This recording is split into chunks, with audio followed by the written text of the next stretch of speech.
Take two. Unfortunately, I just completed a 2-hour video here. My phone overheated and it shut down. I lost it. It was a good video. I was in a flow. A little disappointed.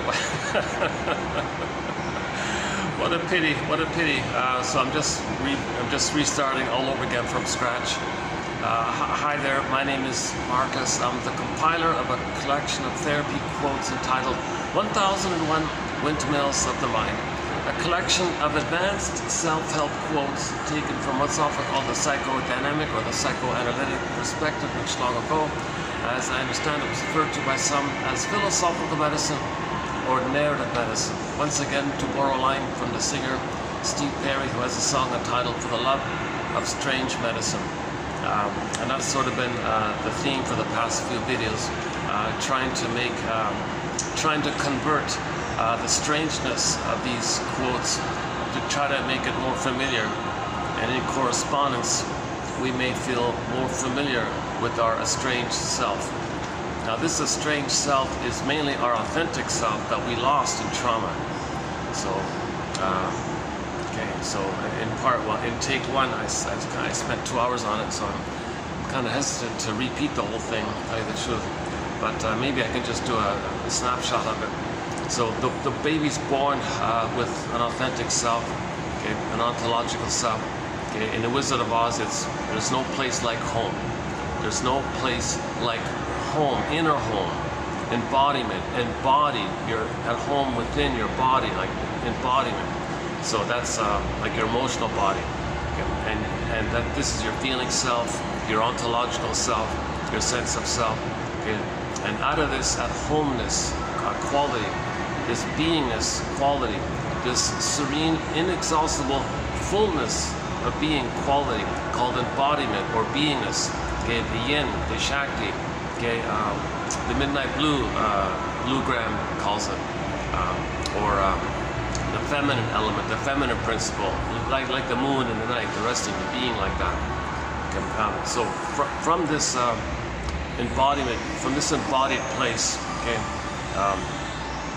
Out of that beingness, the warmth of it that comes up, that you feel, is the symbol of it, the warm, pleasant feelings that come out or animate from your embodiment is symbolized as the golden ball. The golden ball, like it shines and radiates, it's warm, like the sun. So the storytellers would choose the golden ball for the sun to symbolize the positive radiant feelings when you have that kind of hum within, or the buzz within, or whatever you want to call it. Okay. And the Velveteen Rabbit, I think they call it the hum or the buzz or something. So we're all born with this beingness at home within. That's our natural state of affairs. Nobody's born bad or defective or guilty or sinner, none of that nonsense. The confusion around that is that if the baby is traumatized, he's gonna make sense of the thing. There's a lot of pain like that. So if he tries to make sense of it, it's an attempt to feel less pain by it. So he's trying to make sense of the pain. So why is he in pain? Well, if the mother doesn't meet the baby's needs for his beingness to be a part of him, it's blossoming. He's born with it. He needs to feel safe with it to keep it there. But if the mother squelches it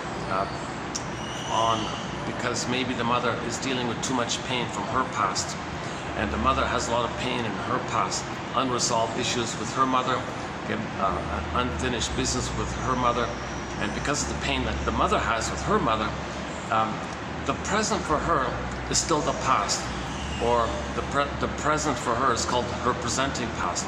Yes, materially she understands the present, but emotionally she's relating to the present as still the past.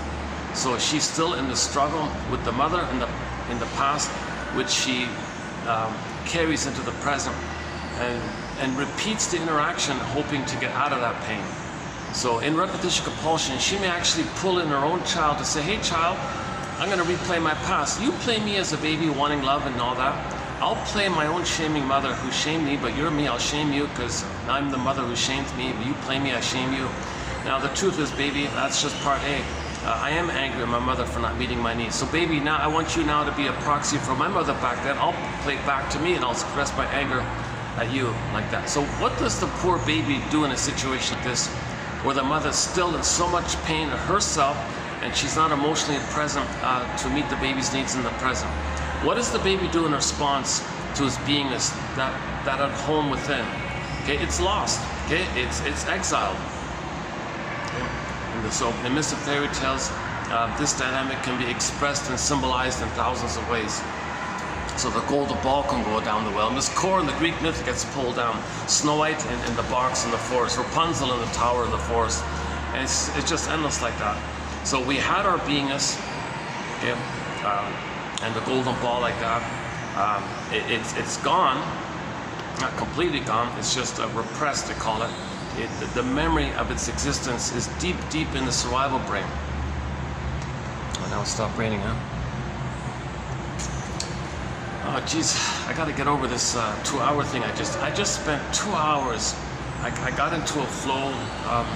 I had the caffeine in me, and now the caffeine's finished. So I feel like, what a difference. I feel a dramatic difference between the enthusiasm I had in the first video, and now this is going to be a bit of a sluggish video. That's funny about this stretch of videos I'm in. This is so let's see if I can still do a half okay job here, because yesterday was questionable and the one before was solid, but the prior videos were pretty solid, I thought. So let's go back here to the word of the year by the Merriam-Webster Dictionary Company for 2023 was authentic. So the baby had this beingness as authentic self. Oh, I gotta check the battery. Yeah, I gotta check this battery thing. I gotta check to see if my phone's gonna overheat again. So my phone is pretty hot. Something's going on with my phone lately. If it overheats, the thing just shuts down. I lose the whole video. I didn't know that was happening. Plus, it says 83% on the battery. It's not charging up. Okay, I think I still got the problem. Let me check. So I can't. The inbuilt battery on the phone. Okay, I gotta use this thing. Let's see if it's charging. So I gotta use this for. Sometimes the connection's not there. I really gotta get that new Honor Magic V3 phone, that folding phone. I don't care about the folding part of it so much, but what I like is completely waterproof. So in the rain, I wouldn't have to worry about the rain getting on the phone. And I saw the ad in the promo ad for it. They open up the phone, it's on. They drop it in a fish tank. It's open, and the goldfish are just calmly swimming by it across it, and the phone is on in the water like that. That's an amazing phone like that. That's a great phone. Now there's a new one, a triple one, a trifold. It opens up to 10.2 inch, like a whole foot long almost. And but I don't know if that's waterproof. A little expensive, but it looks like an excellent, amazing phone. It's the size of a tablet. It looks like a regular phone. It's so thin that when you open it up, you get 3 times the value, kind of thing. And it looks like a tablet like that. And you can have multiple screens, a lot of advanced functions. Looks like an amazing phone. Apparently, it's selling like hotcakes, kind of thing. But if it's not waterproof, I don't care. I don't personally, it's great. But for my purposes, I would love to have a waterproof phone where I could do these in the rain. Maybe that's why my phone's heated. Maybe some water did get in. Maybe that's what happened. Because I came here in the rain, and maybe that's what's going on. Oh, son of a gun. It's still at 83. It's not charging. I got a bad feeling this is going to cut out any minute again. It's still over. I'm feeling the back of it. It's still hot, and it's not. The battery's not charging. Oh, son of a gun. Oh, this is the lost day. I took the Sky train, set up, got the coffee, wiped off the sweat. What a pity, eh? This was going to be an excellent. This was originally going to be an excellent video. It got lost, and I don't think I can recover here in this take 2 because the problem is still existing. I think what I got to do is have the phone off for like 24 hours, where it cools down and resets and it's okay. Son of a gun. Well, since I'm here, let's just talk. I won't expect too much here in this take 2. Right, the baby's born with this beingness at home within, ontological self, sense of self, embodiment like this. So there's no place like embodiment. There's no feeling like embodied. If we bore the Wizard of Oz, no place like home. well, there's no experience like embodiment, or there's, yeah, no place like embodiment, or there's no feeling like embodiment. Like, that's what we're meant to have. We're born with it. Yeah, by the way, we're born with it. So we're born to be loved. We're born to, the baby's born to feel safe, so it can still be a part of him. And then, you know, when he gets older, he'll have a conscious recognition of how he's unique, because the Great Spirit makes everything unique. But with people, we're conscious of it, and when we express our uniqueness because we're conscious of it, and we can be conscious of it when we feel safe for the ego to make us be conscious of it. Again, in trauma, we're not conscious of it. That's a scarecrow with no brain. So we're in normal development, we're conscious of our uniqueness. And when we express our uniqueness, okay, we have our feelings with the golden ball, so we're naturally ethical and warm and generative, and we're unique, and we express the love with our uniqueness. We're all better off like that. And that's called meaning, pleasure, path of heart, love, and so on. So that's the normal state of affairs, to express our, Shirley Temple calls it the blue jay, or the blue bird of happiness, is within like that. Meaning and path of heart like that. That's the normal state of affairs. So baby was born for that. He was born to express his uniqueness. He was born to feel, born to love, okay, born to thrive, etc. Born to be an elder, born to be an adult, born to be generative, born to care and love and have tenderness. That's the natural state of affairs. But if there's some kind of old cunning tale with the mother where she can't meet the baby's needs, if the baby's needs are not met, the baby thinks he's a goner, he's terrorized, he's extremely afraid. His beingness freezes up, exiles like Snow White, okay, or the beingness can be Rapunzel in a tower, or the golden ball goes down the well, or Miss Core. In the Greek myth, the earth opens up, Miss Core gets pulled down, or Iron John, the embodiment of the golden ball, locked in a cage. So this motif, or this pattern, this imagery can take thousands of forms, but it all has the same one psychological message, that the beingness is frozen, missing, exiled, unavailable to the person, repressed, unknown. It's recorded deep, deep in the limbic system brain. It is known, but we can't think it. Again, the scarecrow, no brain, can't think it. Unthought, known, but can't think it. So it's known like that. And this is a huge issue, because all the child's energy, eros, all the child's passion, all the energy is in that memory. Okay? And what's the memory? He cried for love, mother said no. Okay? So the baby's perception is mother said no if the mother used the baby to meet her needs.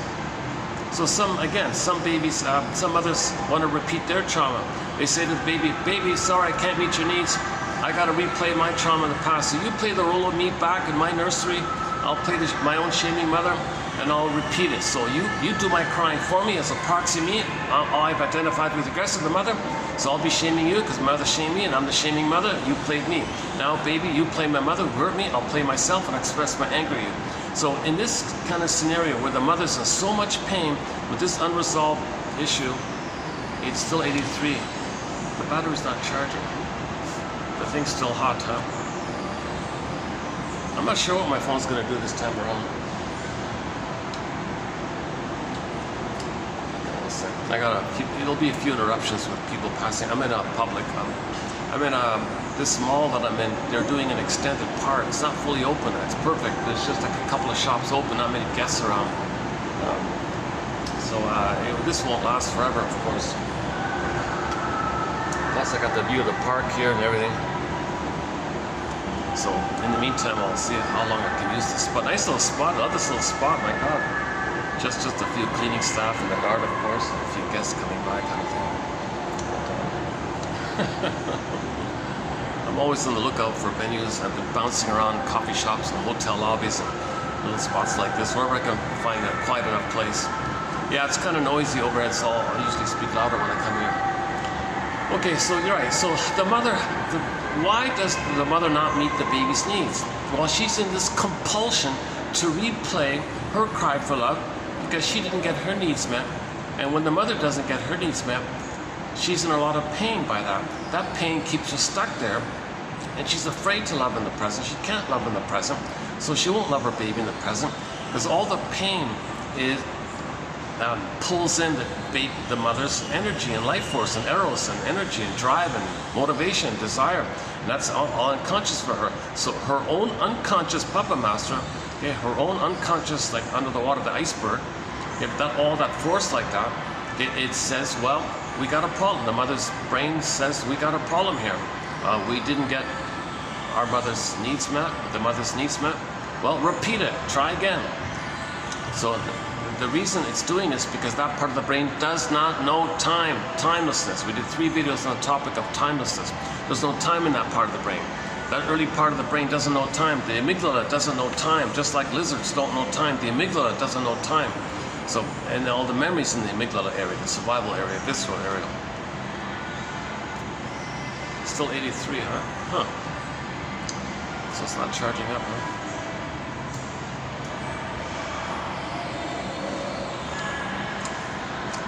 Okay, I'm not sure I am.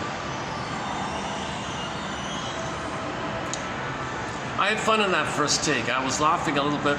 I had a little fun. It was fun, a little creative a little bit. Just once in a while I get these kind of spontaneous kind of videos.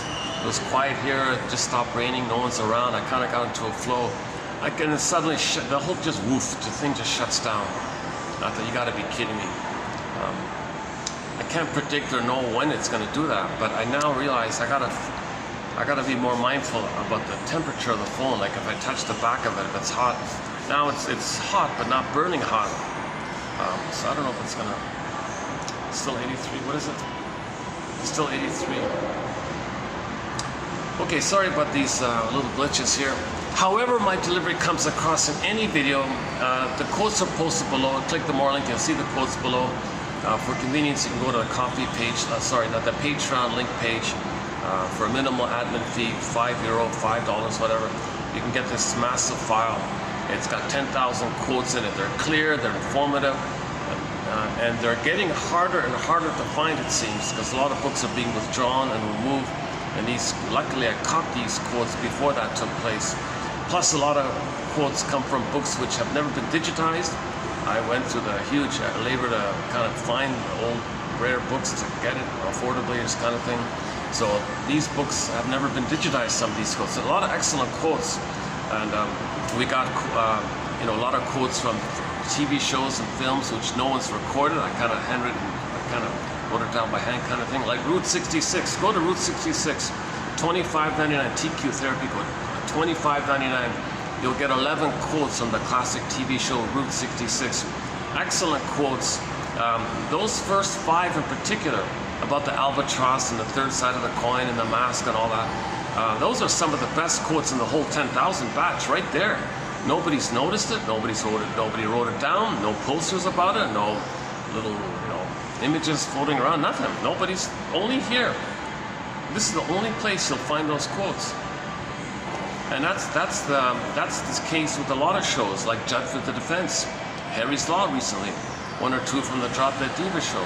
I got a couple from the Happy Day show, recently from the Westinghouse Desilu Playhouse show. My God.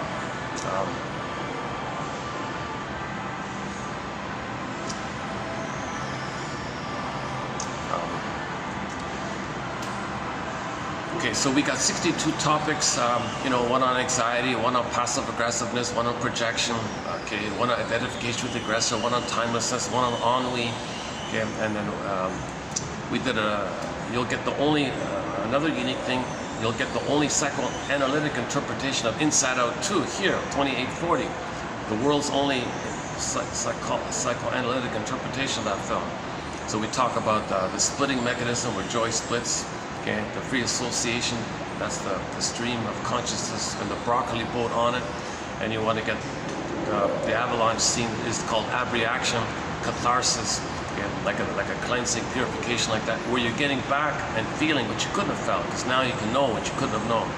The baby can't know it, he lost his feelings. Now we can try to know it with these quotes, for example, and maybe you can feel it and you can weep it. So we're looking for this return of ourself.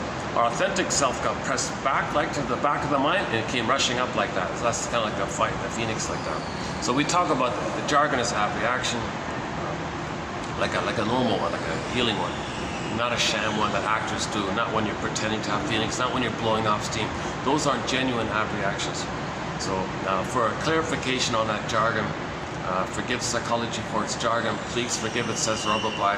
Go to 2745 to 70 for the setup, the Janov quotes, And then the follow-up, 71 to 73, for the tag on the ab reaction, where we clarify that. But by and large, this is jargon-free. As best as I can, it's jargon-free.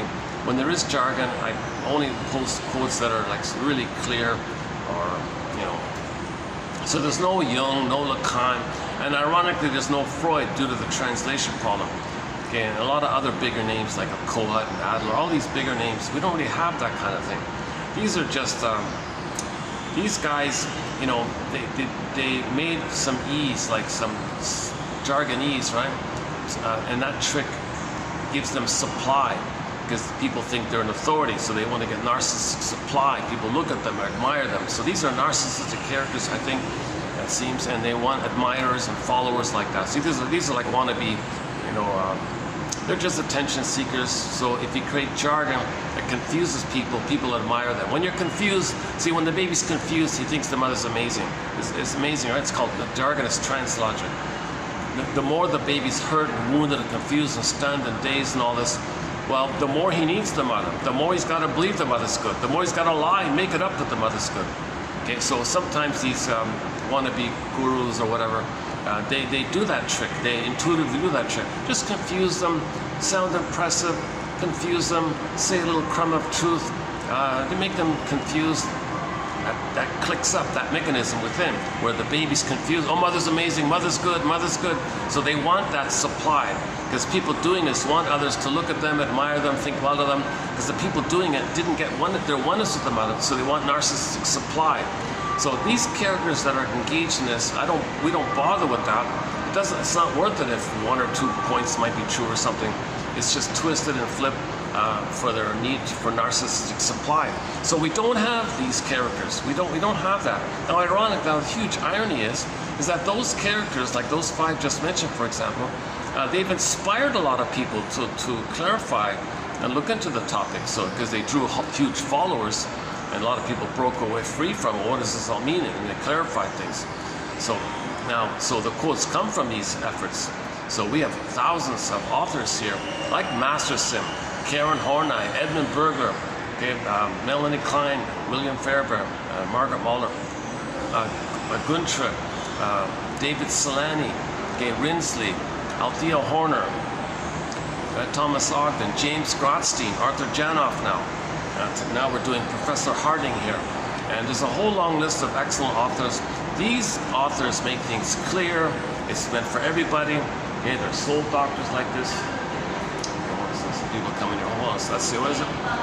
It's still at 83. Look at that, huh? That's strange. I've never had it just frozen like that with the battery. I'll know in a minute. Either this is just going to suddenly shut down. If this just suddenly shuts down again, I'll give up for today. 2 takes is pretty much my minute, I think.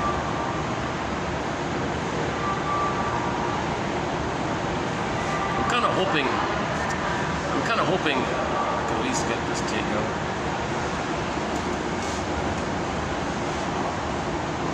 Okay, so the benefit of these quotes is that they're clear, and you know, so the odds being that 1 out of 10 will be of help. So 1,000 videos here times 10, 10,000 here. And so if everybody finds 1 out of 10, that's sort of Robert Bye's advice to read he says read psychology every day for 10 minutes. Okay, but Ruben Fine clarifies the heart of psychology is psychoanalysis. Okay, being your own detective, making inferences, because your unconscious is also known as the inferring mind, wanting to communicate to you. Hey, conscious you, make the inference. Make the inference. I'm communicating to you. You know, the person has a baby, something happened, but there's no words here. But the body remembers. The body keeps the score. So with this, the unconscious, like the body, like that. So it's all the energies like that. So it's going to be like a puppet master to drive the person to symbolically recreate, distort the present, ignore the present, just use the present to replay the past.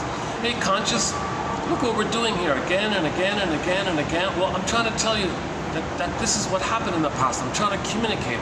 Make the unconscious conscious, where it was, ego shall be. And all the energy, that eros, that's in the past like that.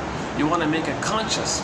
You want to make more and more, as much as possible, conscious. Then you're free. You're emotionally free. It could be in the present. If you're unconscious, then all your energy's in the past, and you're not making sense anymore because all you're doing is repeating the past again and again. Now, when people repeat the past, let's go back to that mother who was traumatized herself. Okay, so the mother experienced attachment trauma. She didn't have a safe attachment. She had a traumatic attachment, insecure attachment, a reactive attachment, some kind of disturbed, disorganized reactive attachment, or avoidant attachment, anxious attachment, unformed attachment, some disturbed attachment. The mother didn't have a safe, normal attachment. This is attachment trauma. So the baby goes along with being traumatized, thinking, well, that's his connection to the mother. Otherwise, he'd have no mother, he'd be a goner.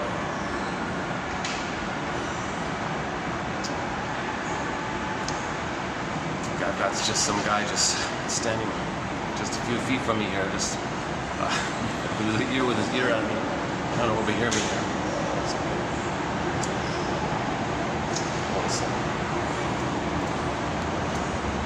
So we'll be doing, so we'll get to 2895 here in a minute here.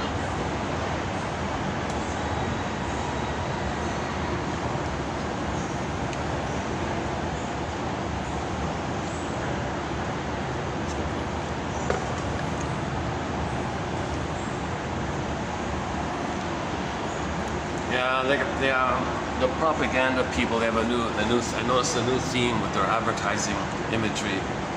It's another disturbing, dark kind of thing. So these quotes are to move towards the light, feed the light, be the light, spread the light, make it conscious.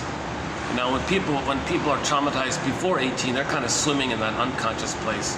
That's a quote unquote dark like that. They're not conscious. They're afraid to be conscious because that brings up the pain. So don't feel the pain, so stay unconscious. That's the dark like that. So we got to bring things up into the light. These quotes are to, these are like a lamp. It's a lasso of truth to bring material up to the light.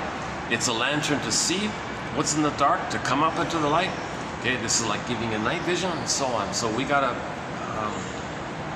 make the unconscious conscious. So the task for each person is to be their own detective. Psychological detective, existential detective, emotional detective. Why do we say emotional detective? Because with trauma, okay, they have the affect is they call flat, so it means he feels numb or something. So the jargon is athimoalexia. Athimoalexia. No feelings for your words. Nope. That's the symptom of trauma.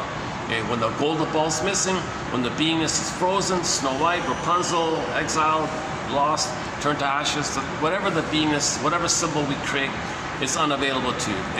The beingness is not there, or it's missing, and the golden ball and the radiance is not there. So you don't have your feelings, so they say, well, you feel flat, you feel numb, you don't know what you feel. Okay, and all you got is the limbic system area of the stress response, the visceral sensations of fear, anger, shame, disgust, anxiety, that visceral stuff related to survival, and that part of the brain only cares about survival and reproduction. So that's why when people are traumatized, they're like the Don Juan and the Donna Juanas and the Playboys and the Playgirls and all that. They're kind of operating out of that brain. So their sexuality is the excitement of it all, is the psychology of it all is tied in with that area. The survival is, again, to repeat the trauma that led them to that. So what they do is, the mother rejected them, they become the rejecting mother. Okay, the baby felt allured but rejected, allured but rejected. So they become that mother, that alluring and rejecting mother, fly around, find people to allure and reject, allure and reject. So that's why there's so much promiscuity or something like that. It's just to repeat that they need to repeat. You play me being allured and rejected. I'll play the alluring and rejecting one. So they're still just replaying that record, that infinite loop like that. So the Don Juans and the Peer Gyns, they're just treating others the way they were treated, kind of thing. And so that's why there's no affection or tenderness. That's why there's no commitment or human love. And we might hear that song overhead here called "I've Never Been to Me." Look up the song called "I've Never Been to Me" by the pop singer Charlene. She was just like a one-hit wonder band thing, like in the 80s or something. And that, or to my surprise, they played her. It's a very good song. It's about a retired she-wolf. like the Don Juan is sometimes called a wolf, and the female in the 40s, the female was the Donna Juana, or the female wolf, but they didn't say female wolf, they said she wolf. I thought it was funny. So if the song comes up, she's a retired playgirl, never had human love. Okay, played Steve Miller's song Jungle Love. So in Steve Miller's song Jungle Love, similar idea, where she picks up fellows and then dumps them because and then the guy sent her a gift, a crate of papaya at the door or something. But she can't have a relationship with people because she's too excited being the dumper. So she looks for the next one to allure and dump, and she gets all these papayas. So no matter how many crates of papayas she can get piled up at her door, okay, this is all survival brain area.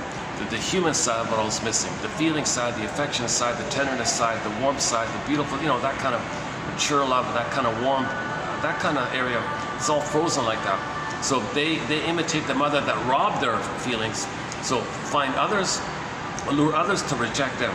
Now the ones who are allured, they're meant to know that the mother rejected them, if they're allured and rejected. So if men are drawn to she-wolves, well, that's kind of like the mother was a she-wolf. The mother was alluring and rejecting, right? And now sometimes the men are the rejectors, and women are drawn to this. So if women are drawn to playboys, well, that's for the mother, that's for the girl to know, or the young lady, the woman to know that the mother rejected them if they only choose to reject it. Okay, play Katie Lee's song. It must be something psychological. It's really quite explainable.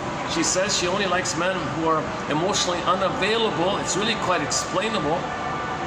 Katie Lee, one of our musical voices on our soundtrack. We've got 4 songs by Katie Lee on our soundtrack. It must be something psychological, properly loved, a shrinker man, and repressed hostility blues.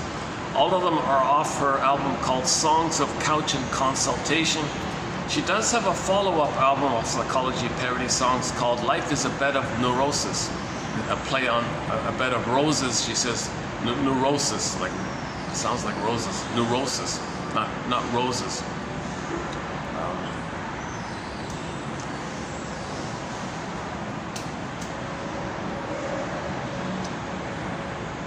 And on all these songs, and we got a few songs about the playboy and the playgirl in that area, like The Rapper by Sanders, okay, or the Ace of Base band has one called All That She Wants is another fling. Like another baby, right? Meaning like another boyfriend for the day or something. Like the Jungle Love one.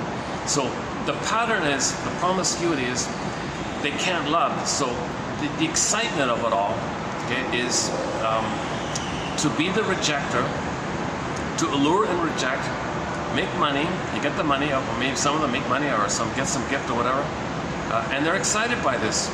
Because when they replay the trauma bond with the mother, they were one with the mother. They're married to mom, and when they're fused with the mother in the memory system, the image is the little white flower called Narcissus. Narcissus, the little white flower called Narcissus, the Narcissus flower, that flower, they say, is a little addictive. It gives people a blissful, dreamy, one-like feeling or something, and they're kind of addicted to this. So narcissism is considered a bona fide addiction. They're addicted to this. So Don Juan is addicted to it. The Donna Juana is addicted to it. So back to the song, I've Never Been to Me. She said, this retired playgirl said, she's old, miserable, mean, unhappy like this, lonely like this, never had human love like this. She bumps into some young lady who reminds her of her when she was in her 20s. She said, hey lady, you remind me of me back then. And let me do something decent in my life here. Let me warn you here. Let me give you a heads up here. Because that young lady was about to dump her family to become a she-wolf like herself. Don't do it. Don't do it. Now, what do you know, old lady? What do you know, old she-wolf? You're too old. I'm not going to listen. No, listen. Let me tell you my story. Won't you share a while to hear the tale of a woman who lived 1,000,000 lies? All right, fine. I'll give you 3.5 minutes, the length of the song. And then she lists her various escapades. Okay, she went to there, been there, did that, went all these nice places, all these nice resorts. She slept with the king and she slept with the rich people and all this stuff. She said she did all these things, the line is, I've been to paradise, I've been to all these nice places, I've been to all these little paradises, I've been to paradise, but I've never been to me. I've never been to me. I've never been to my feelings self. I've never had my home within. I've never had my embodiment, because that's where your home is. That's where your you is. I've never been to me. I've never been to my home. So back to Dorothy. There's nothing, there's no place like home. She never did that. She never looked at that. So she wanted to say to this young lady, don't bother with this. You're just in a trance. You're just repeating something where you're just alluring and rejecting, and you're going to be addicted to it. It's like a drug. You're going to be addicted. I was addicted to this. It's meaningless. It's empty. There's no feeling. She had no family, no love, no affection, no positive memories. And she just was all in a trance, like in a dream like that. Don't do it, young lady. Don't do it. Don't become a she-wolf. Look at my story here. I was a she-wolf. I did it all, and I'm miserable. You know, so she was trying to help this young lady. So she was trying to be a little generative for the next generation, because she finally learned. See, in the narcissist story, he never learned, right?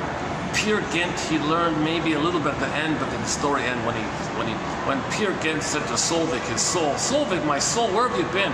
The story ends. We don't know, right? But in I've Never Been to Me by Charlene, there's a little advancement here, a little more consciousness. So over time, we can see in the art that we're more conscious of ourselves. So the singer says, look, you know, that she's bitter and lonely, and my message to you is, look at me. I've been all these places, but I've been everywhere, but I've never been to me. Doesn't that feel wrong? Don't you feel pain by that? To never be to yourself, to be this false defensive thing, to be this mask all the time, to live by this. Oh, hold on a second. Okay, I got a few people here. Hold on a second. Let's take a break here. Let's check that. Oh, a little good luck here. 84%. Okay, that's a good sign. Okay, the phone isn't charging here. Okay, hold on a second.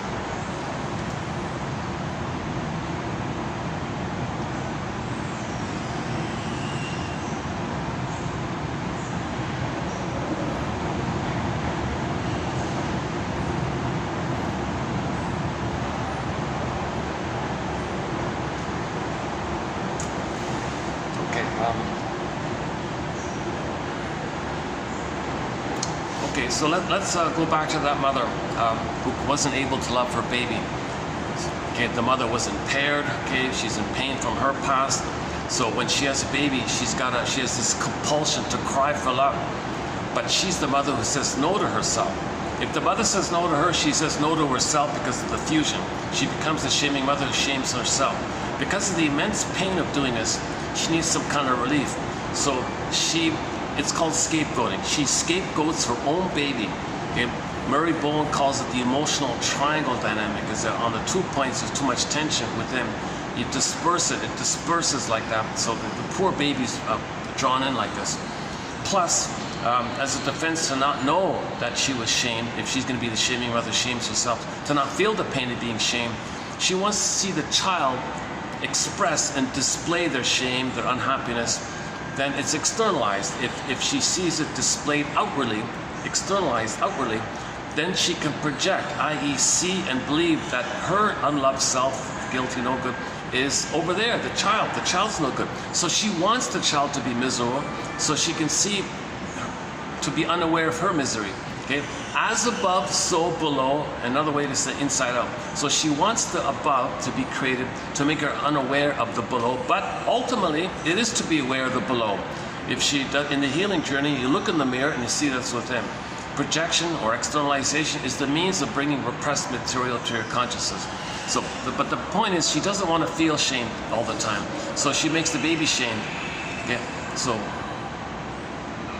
that's now when she does that, she's addicted because she's one with the mother. She's married to mom, psychologically speaking, and there's a blissful little white flower involved here. So she gets glee and pleasure when she dumps the child, because she's now going to be the dumper. She won't be the dumpy, but she is dumping herself, but she projects herself onto the baby, makes the baby be a proxy of her. So the trick is she doesn't believe she's dumping herself, hurting herself, because she's hurting the baby because she projected her baby, her own baby status, unloved, unwanted baby status, onto her own baby, and shames and rejects her own baby to make her believe that she's one with the mother who doesn't shame herself. But she is shaming herself, but to make her unaware that she shames the baby, because the baby, she believes, becomes her. Proxy phenomenon. Okay, evocation of a proxy. So proxy means when someone plays a role for you, does something for you, feels for you, okay, has an identity of yours like that. So it's a little trick, a little sleight of mind kind of thing. So it's a defense mechanism to make her not aware that she's shaming herself the way the mother shamed her. If she shames the baby, it's a trick like that. So she's gleeful because she gets the little white flower being one with the mother. Okay, the baby and the one being symbiotic. It's a blissful feeling, like in the uterus. It's oceanic feeling, oceanic bliss, okay, oceanic ecstasy, someone called it. It's a blissful kind of feeling like that. So she's still in that kind of place, psychologically speaking. Okay, now the pain that she feels, well, the baby can feel the pain for her. That's the proxy phenomena. The rest of the pain that's in her, it's numbed over with the swoon. Okay, there's a pain so utter. Okay, the person goes in a swoon, says Emily Dickinson. That's the endorphins, the numbing thing. So she's numb, she's in a trance, she's disassociated a little bit drunk or something, and she's just a little bit hypnotized, a little bit drunk, a little numb like that. So she's going to repeat this thing, not fully aware of it, because she's just swimming in this addictive thing, and she's numb by the pain of it, but she's addicted. She feels gleeful but numb. It's a disturbed setup like that. So the poor baby, what's the poor baby going to do if the mother is shaming or using the baby? You know, some mothers just simply say, "All right, baby, you know, I didn't get my mother's love, so you take care of me, okay? My mother never." Anne Sexton's poem, 1960, "I made you to find me." Baby, I made you to find me. All right, baby, I didn't get my mother's love. I wasn't seen by her. I didn't get the bliss with her. So you're going to do that for me, baby. I'm going to brainwash you, and you're going to give yourself up. You'll freeze up your soul. You'll have no purpose, and you give me supply. I want you to... Oh, here he is again. Oh, this fellow is very curious. No, that's okay. I wish I could... wish I didn't... I don't mind him eavesdropping, but I don't want to notice it because it distracts me. Oh, Jesus. Hold on a second.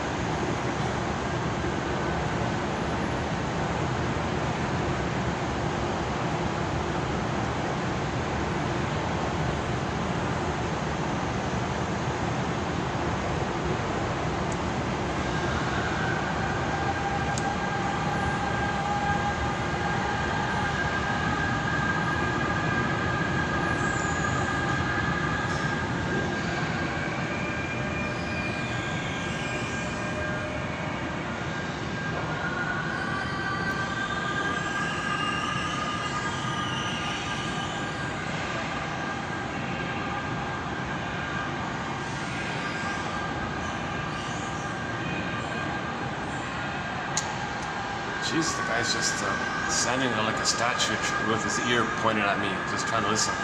So let me see if I can make this little adjustment here. I'm not really used to trying to do this while I know people are just trying to eavesdrop. I don't mind if people watch the video. It's oh, Jesus. Okay.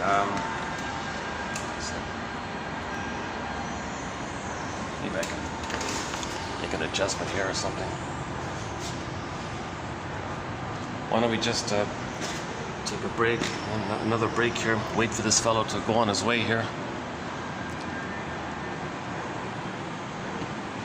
So just like these guys are building this building, we got to build our ego, repair the ego, restore the ego, enhance the ego, strengthen the ego. Just like when they build this building, it'll house people. Well, when we build our ego, it'll house our me. It'll house our feelings, our embodiment.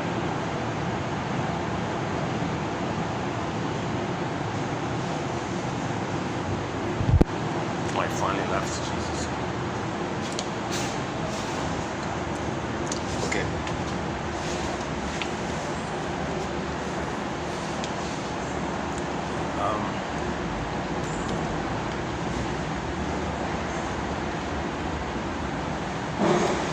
Okay, let's go back here. Right. So okay, the mother doesn't meet the baby's needs because she's got so much pain herself. She's got this repetition to get mother's love. She's got to cry for love, but wait a minute, she becomes the mother, says no to herself. So how does she cry for love? Oh, baby. Later she gets a baby. Oh, baby, I gotta cry for love. But so you do it for me, okay? And I'll say no to you. Hey, baby, the truth is I am angry at my mother. So you play my mother, I'll play me, and I'll hate you because in my anger, I want you to be the good mother for me. And I want to control you. I'm angry at you. I want to control you, and I want you to be the good mother. Now the poor baby can't say, the poor baby can't say to himself, oh gee, mother can't love me because she wants my help. She wants to use me in her drama. She wants to realize that she was shamed, so she needs to shame me so that finally she can realize that she was shamed. Oh, I'm helping her. Oh, I can do that. I won't think badly about her. I won't think she's betraying me or failing me or scaring me. I can understand that. I'll forgive her for this. Oh, the mother has a fight with her mother, and she wants me to play her, and she wants to fight with me, and I'm standing in for her mother, my grandmother. Well, I understand. I want to help her, and I won't think badly about this. I'll forgive her for this. I won't think she's hurting me or rejecting me. She's just dealing with her pain. Oh, mother wants to parentify me and make me take care of her because she was a love. Oh, I can understand that. So fine, I'll be the mother that she didn't have. I won't think that she's rejecting me.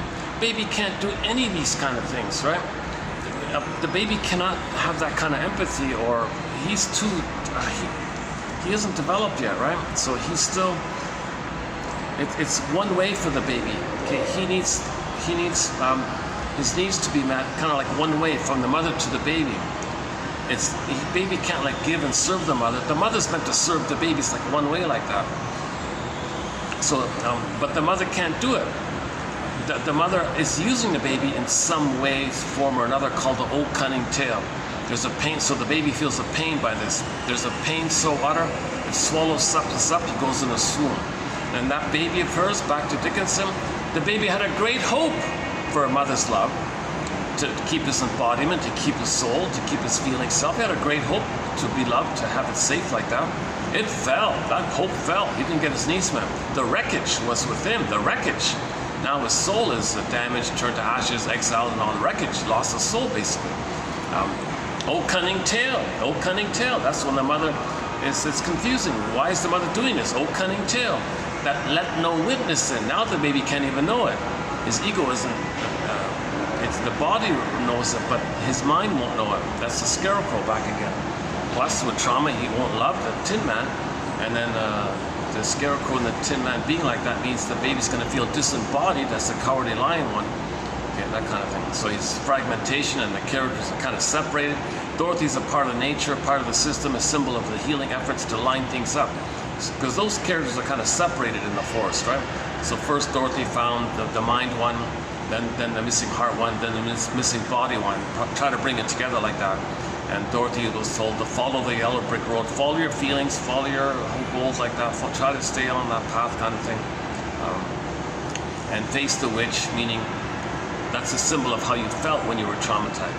That wicked witch image, that's code for how the baby felt. The baby felt like that witch. The mother isn't that witch, but the baby felt like that image he created.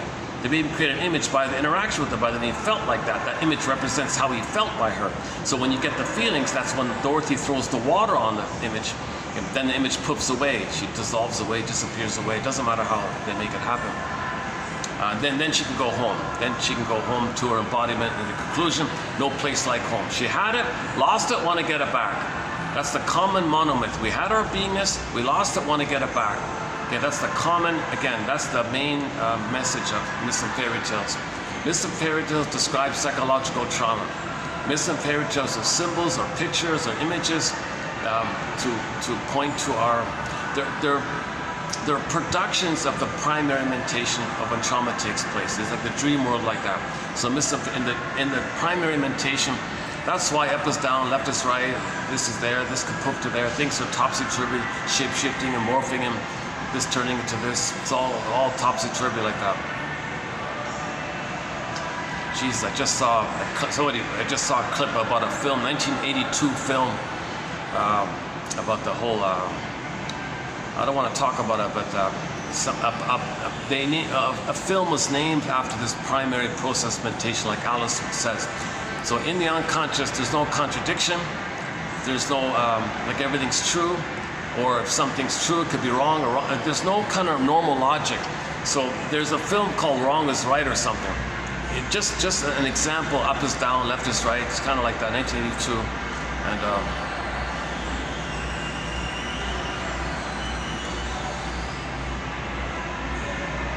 And it's about the pillage and the plunder system. It's about the tricks that people engage in when they want to plunder a place, when they want to plunder a land. So it's about the false scenario thing to get the public on your side. So you create something, and then you say, oh, you're all angry, are you? Yeah, oh, what an injustice, right? So you plunder the place, and it was a comedy, it was a parody. It's a combination of I didn't want to mention it. It's kind of like these two, I don't know, James Bond types of characters, right? They create this, they do this dramatic thing. Of course, they blame it on the people that belong to the place they want to plunder, and then that's why you go there like that.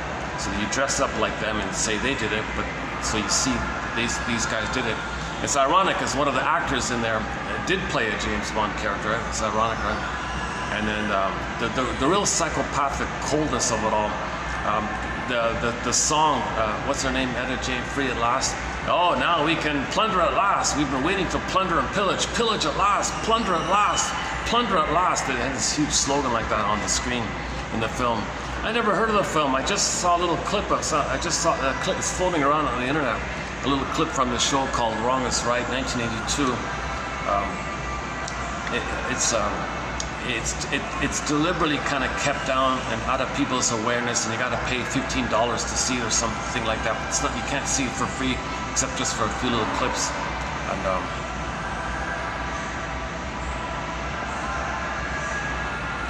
so in other words, the baby felt his home wasn't plundered and pillaged. Okay? When the mother doesn't meet the baby's needs, the byproduct is he lost his home.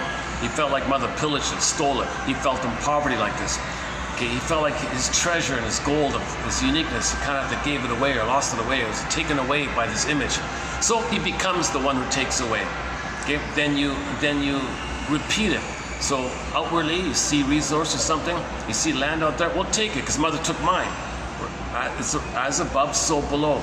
Okay, so we repeat. So when babies are traumatized, that's psychology to pillage and plunder. So this film was showing like one of the tricks to kind of facilitate the pillage and plundering kind of thing. I didn't mean to talk about it. I just saw it. Yeah, it's funny. I just saw it before coming out, and I told myself, no, don't talk about it. But I was thinking about it a little bit. You know? That's what you call a Freudian slip. See, that's definitely a Freudian slip. I didn't want to consciously talk about it, but it kind of came up because it bothered me a little bit. It's kind of sad like that.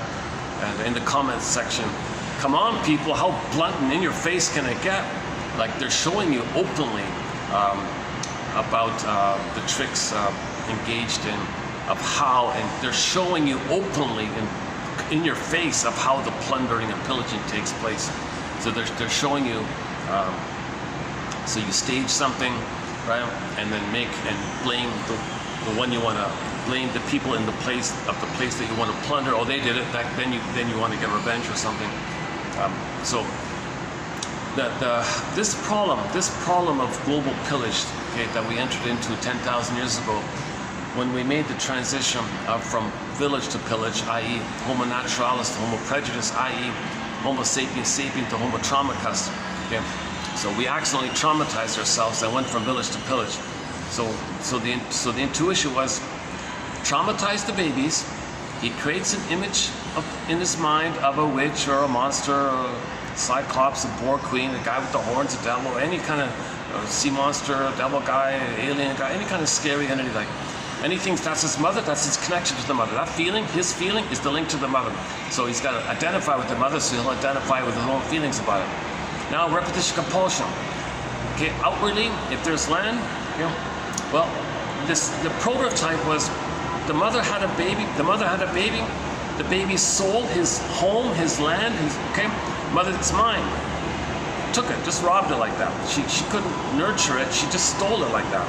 Okay, stolen land, right? So she just stole it. She was a robber baron. She short sold the baby. She plundered the baby, gave the baby in poverty. She had immunity. She felt entitled. She had this narcissistic supply. She felt like that. So the baby identifies with the aggressor, and then you go through life, okay, seeing land or resources, and then you say it's mine. I got to plunder it because that's your attachment to the mother, and you feel glee and excited. This psychology was created to pillage and plunder. This is an accident from 10,000 years ago. guy's back again. Jeez.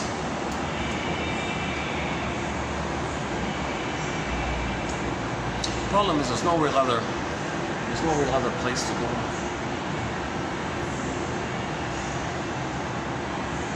Maybe someone told me to. Maybe somebody just told him to stand around there. Okay. So.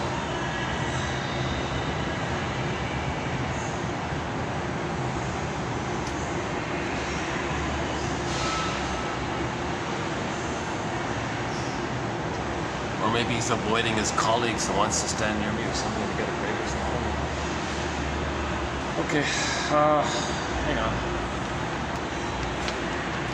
Okay, 2725 part 3 of 3. There's a 7.5-hour video entitled The 48 Symptoms of Homo Traumacus. So we talk about the pillage and the religion and the plundering and the false, okay, part of it's the false scenario.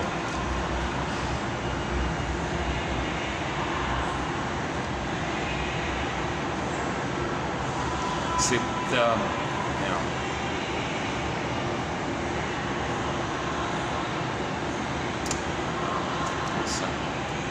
84%. Oh, it's not charging.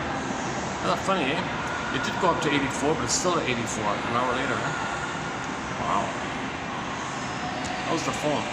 Oh, it's getting hotter. Uh-oh. The phone's getting hotter. I'm feeling the back of it. It's getting hotter.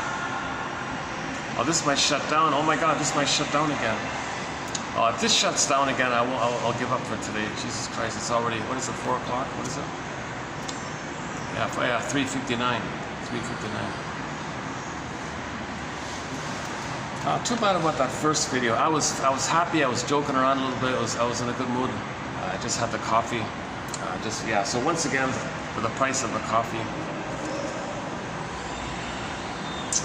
just a little tiny coffee like this. Yeah, that's about right. For the price of a little coffee like this, you can get this encyclopedia. No, and even less. No, less than that. Less than the price of a cup of coffee. Can you believe it?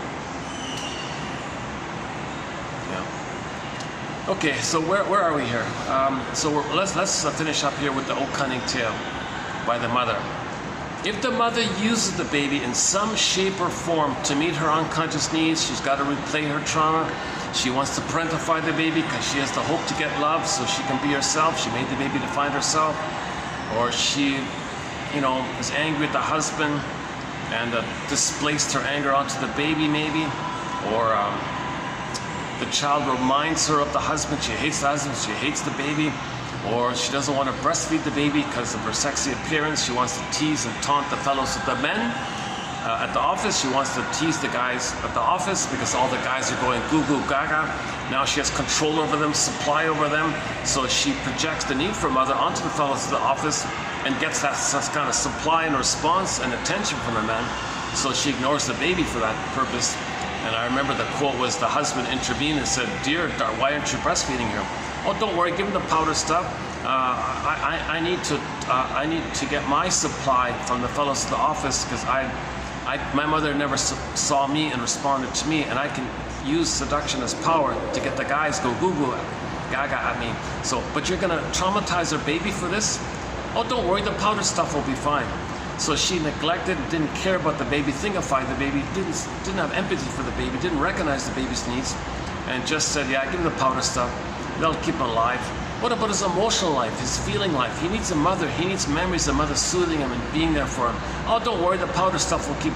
So that guy, he said that was the beginning of the end of their marriage, because he said he had no idea what a rotten, miserable, cold, rejecting mother his wife would be, and he didn't know how to protect the child from this because the father can't do much here. He just tried to.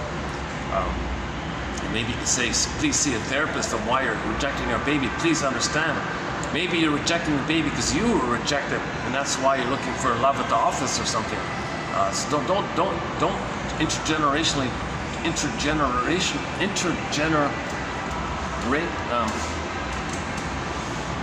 the transmission of generational trauma like this. Don't pass it down like this. Intergenerationally. Don't generationally passed down this trauma. Please love our baby. Please love our baby. He needs a mother here. Well, I wasn't loved, so I got to be loyal to my mother who didn't love me. So I can't love the baby. I'll be disloyal to my mother. Oh, come on. Forgive your mother. I can't forgive my mother. She committed a huge crime like this. If I forgive her, I'm betraying my feelings of what she did to me. I'm in protest mode. I'm not going to love my baby because that's a protest to my mother. I want to protest and tell the world that the injustice here. So you mean you're not going to love your baby because you want to protest and tell the world what your mother did to you? That's right. It's unfair what you did to me. So I won't love my baby. That's my protest what my mother did to me. And the husband, he said, oh, he couldn't take it anymore. He said that was the seed point, where they ended up, the thing broke up apparently. That was 3 years ago. No, 4 years ago. That's an old quote. That's an interesting quote. Look it up from 4 years ago. The guy's back again. Jesus. I guess I can get used to it here. Okay, so what does the poor baby do? He can't have empathy. Okay, his needs are not being met.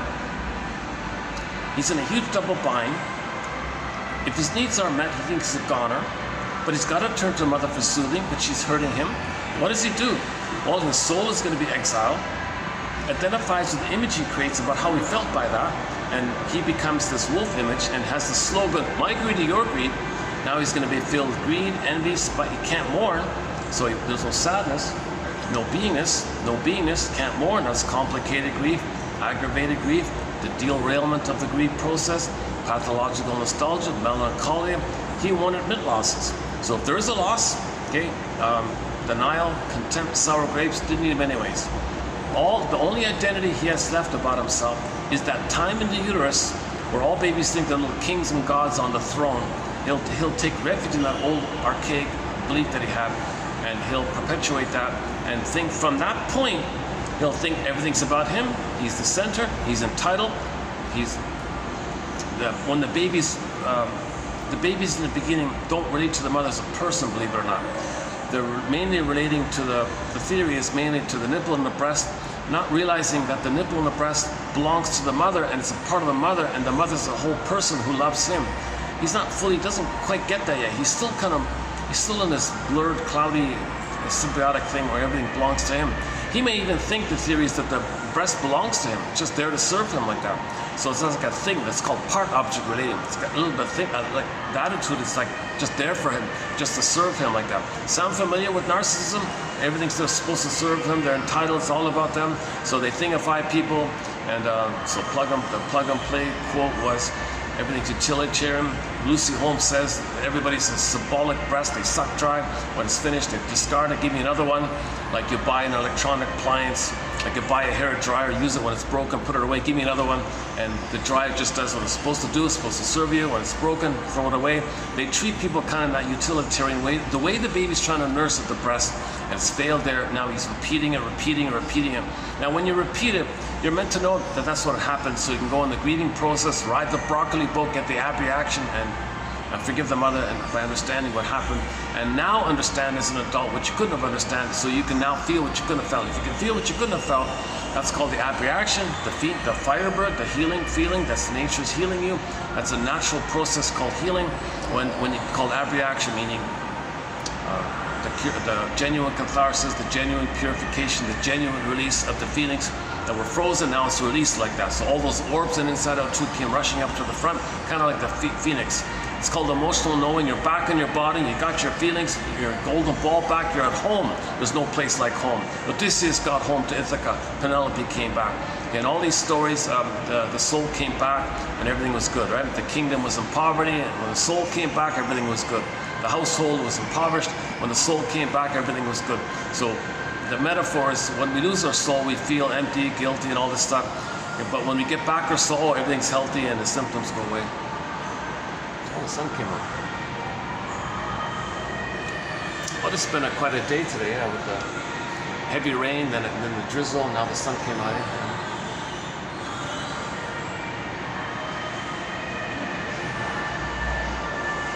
So we have one quote about this whole grief area. Why don't we jump to that one here? So let's just jump to that grief quote here for a minute. Grief, so, no, gang, hang on. Okay, let's just stick on the main thread here, the main track here. So, the word of the year, right? So we lost our authentic self at home with them. Let's check the battery. It's still at 84, look at that. I've never had really, my phone seems to be sort of in a, it can't decide whether to overheat and shut down or to keep going. Let's see, is the battery still? Yeah. The thing's still on.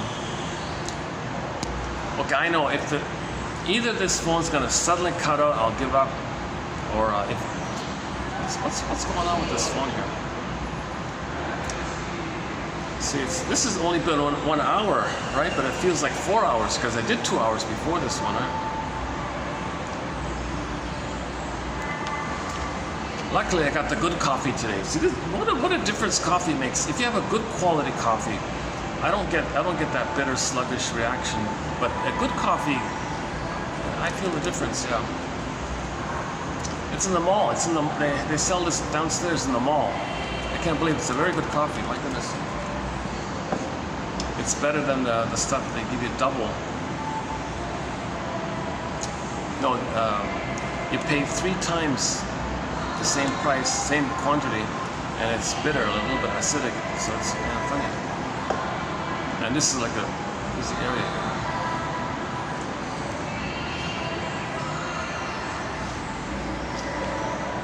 Oak cunning tale. So there are a lot of oak cunning tales with the mother. Okay, she's trying to get her needs met. She's repeating what happened to her, but in order to do so, she gets the baby to play her, crying for love, and she's the shaming mother. Then she flips it, sees the baby as the mother who hurt her. Then she plays herself, fighting with the baby. Or she just resents having a baby at this time in her life. It interrupts her career, let's say. Or she doesn't like the fellow anymore. Or the kid reminds her of the fellow. Or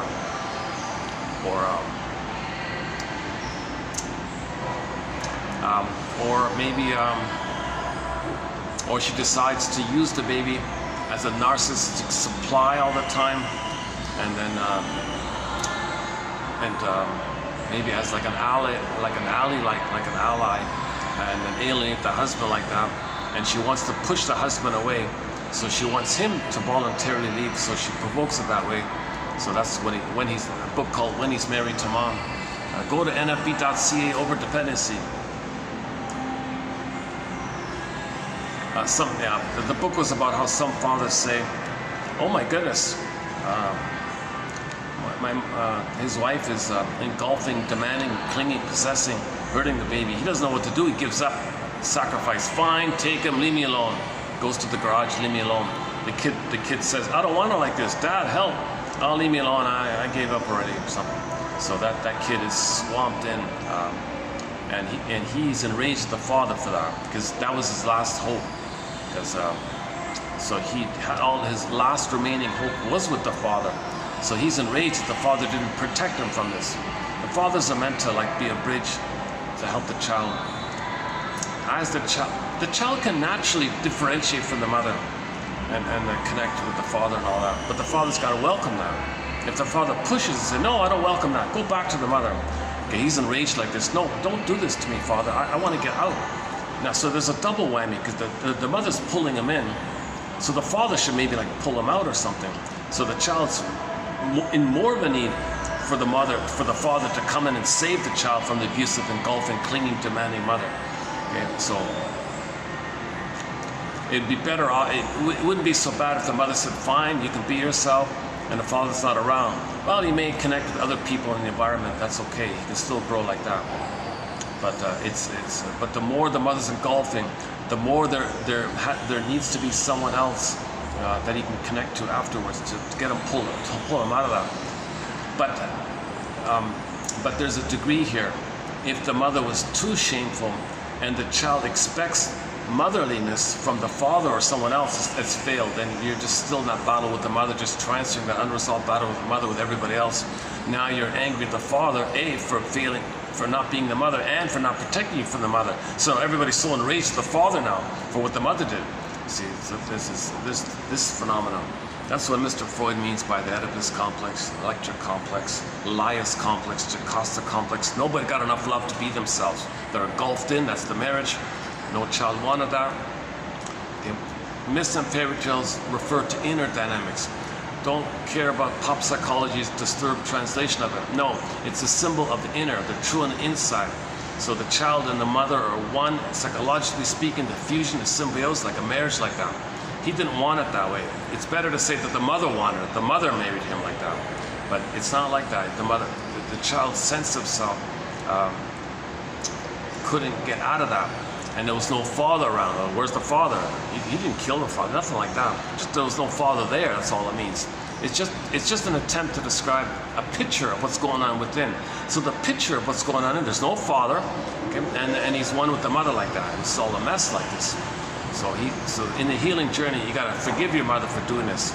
Geez, that's really hurtful what you did.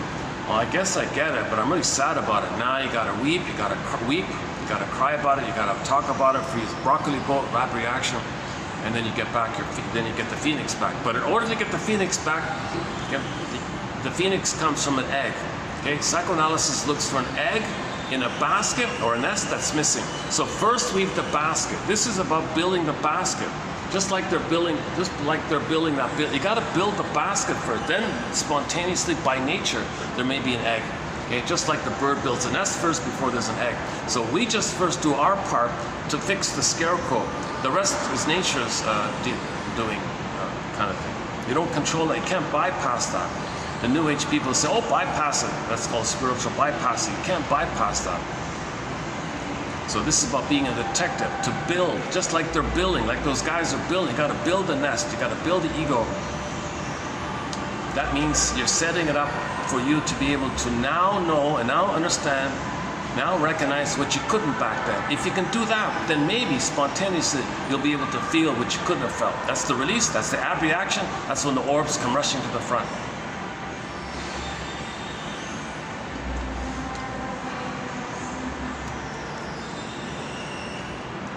Still 84. What's going on here? I wish I could cool the phone or something. Maybe add some ice. Would that work if I had some? Do I have any ice on me here? I'm tempted to just. I do have a.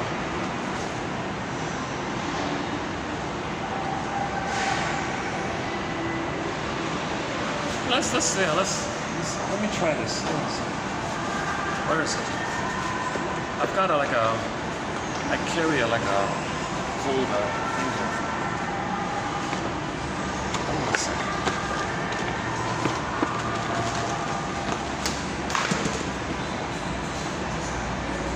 I wonder if this will help or not.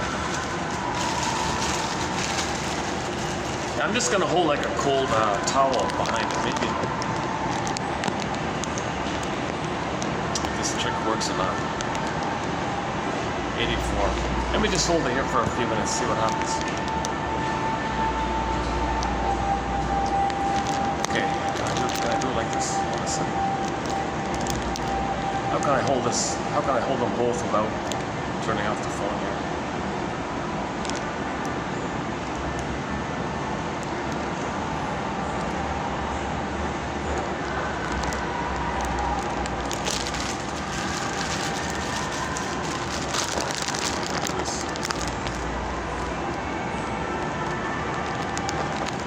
Sorry about that. Okay, I just have to do it like this. All right.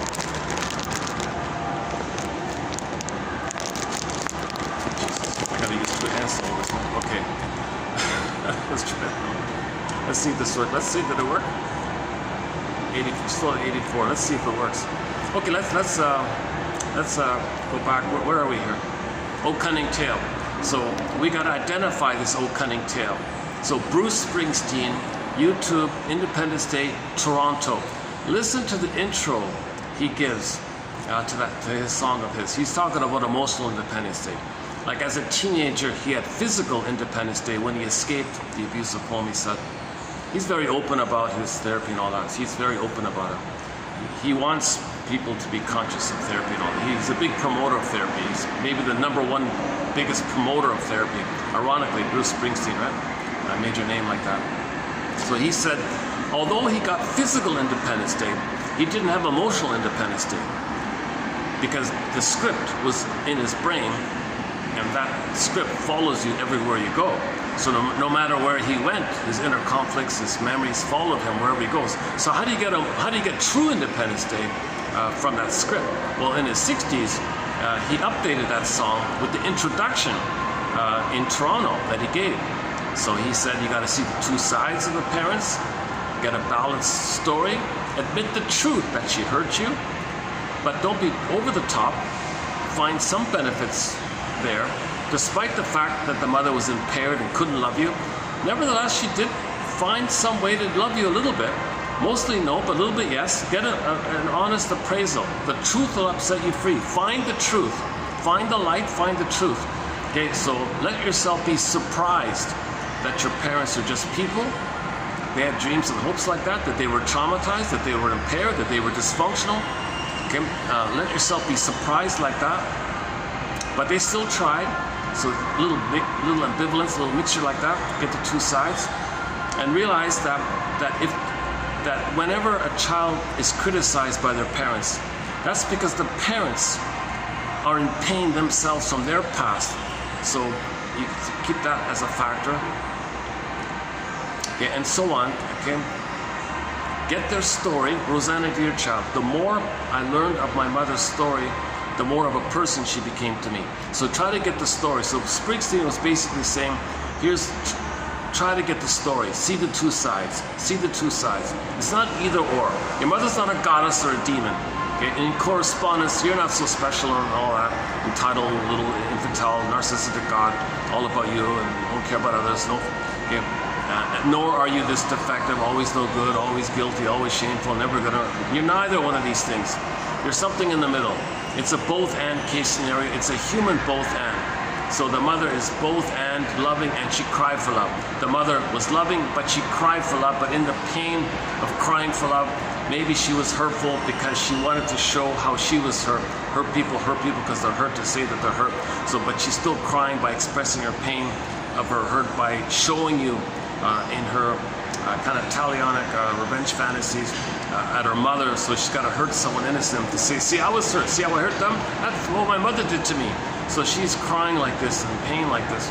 So now in correspondence, the self has two sides as well. In correspondence to the mother be either or. Well, the self is not an either or, it's a both and. Mother's a both and, you're a both and. So in Inside Out 2, you saw the conclusion.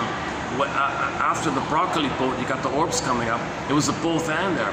So you saw the conclusion, the key scene where, she said on her self side, gee, am I guilty or am I okay?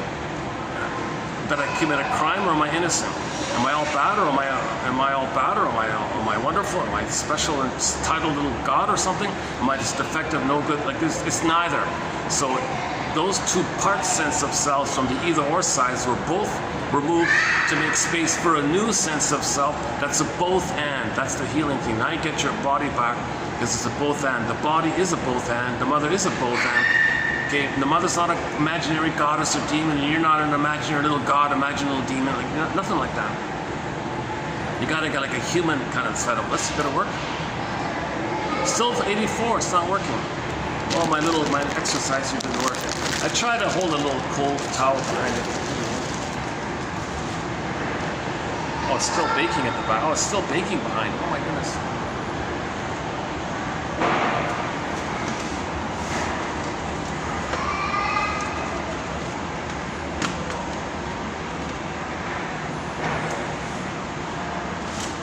I'm finally getting used to this new portable chair here. It's one of these folding, light as a feather, great little chair. It's a little uncomfortable, but it's okay. Yeah, no, it's not sustainable. I've been in it for 3.5 hours. I'm feeling the effects of it already. It's too small, like it's too narrow, and it's too saggy, like it's like a hammock kind of thing. But it's light as a feather. You can carry it easily, right? It's really great like that. My goodness, you barely notice it when you carry it. It's really light.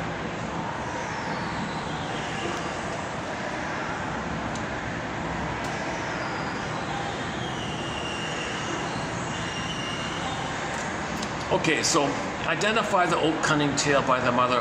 Why didn't she love the baby? Why did she betray the baby? Why did she fail the baby? The greatest hurt of all, mother failed me. Why? Why? Be a detective. A detective. Okay, it's kind of like a crime, right? The mother committed a kind of a crime. The baby thinks the mother was a criminal, and you blame yourself. You think you did something wrong because you couldn't save her. What a confusion.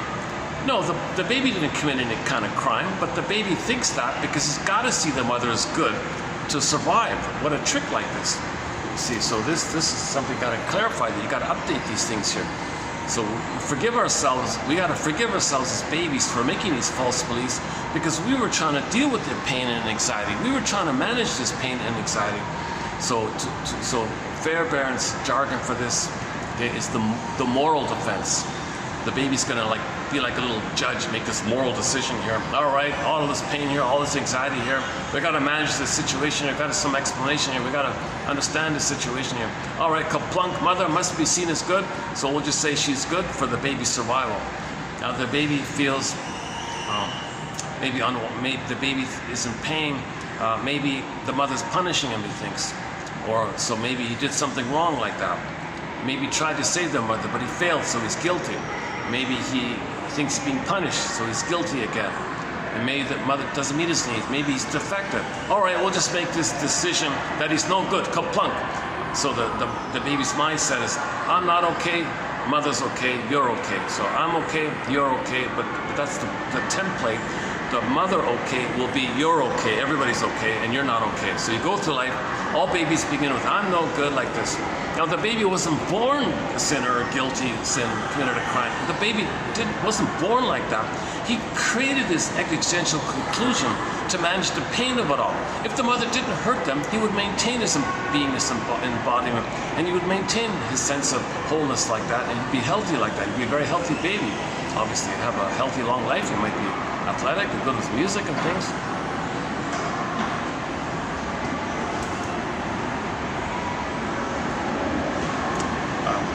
Or he'd be kind of like a unique or something. Okay.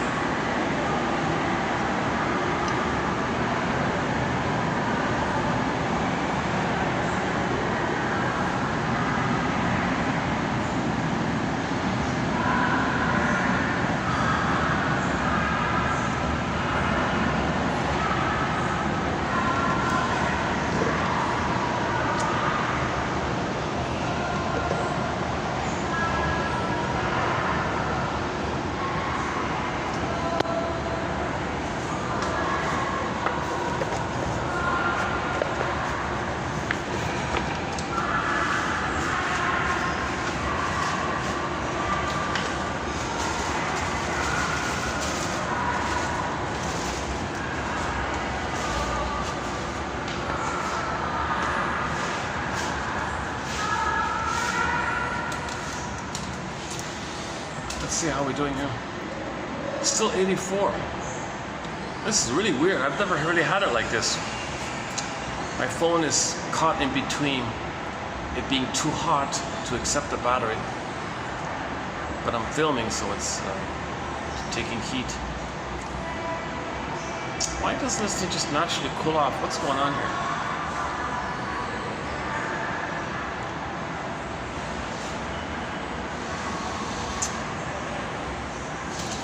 Well, hopefully I can save this part at least, and I'm tempted to just close now here and make it a part 1 and continue tomorrow in part 2. Right? Is it worth saving? Did any of the presentation in this past hour and a bit helpful or not? Okay, let's wrap it up with the old cunning tale by the mother again. Emily Dickinson. There's a great hope fell, you heard no noise, the wreckage was within, O cunning tale that let no witness in. But at midlife, we look for this O cunning tale by being detective, now know what we couldn't have known, so we can then feel what we couldn't have felt, and that's the healing process. Okay, midway is called working through, suffering through. By being a detective, you look for clues, hypotheses. So these quotes are prompts to free associate with. What does this quote suggest to me? What does this quote remind me of? What's the hardest thing about this quote?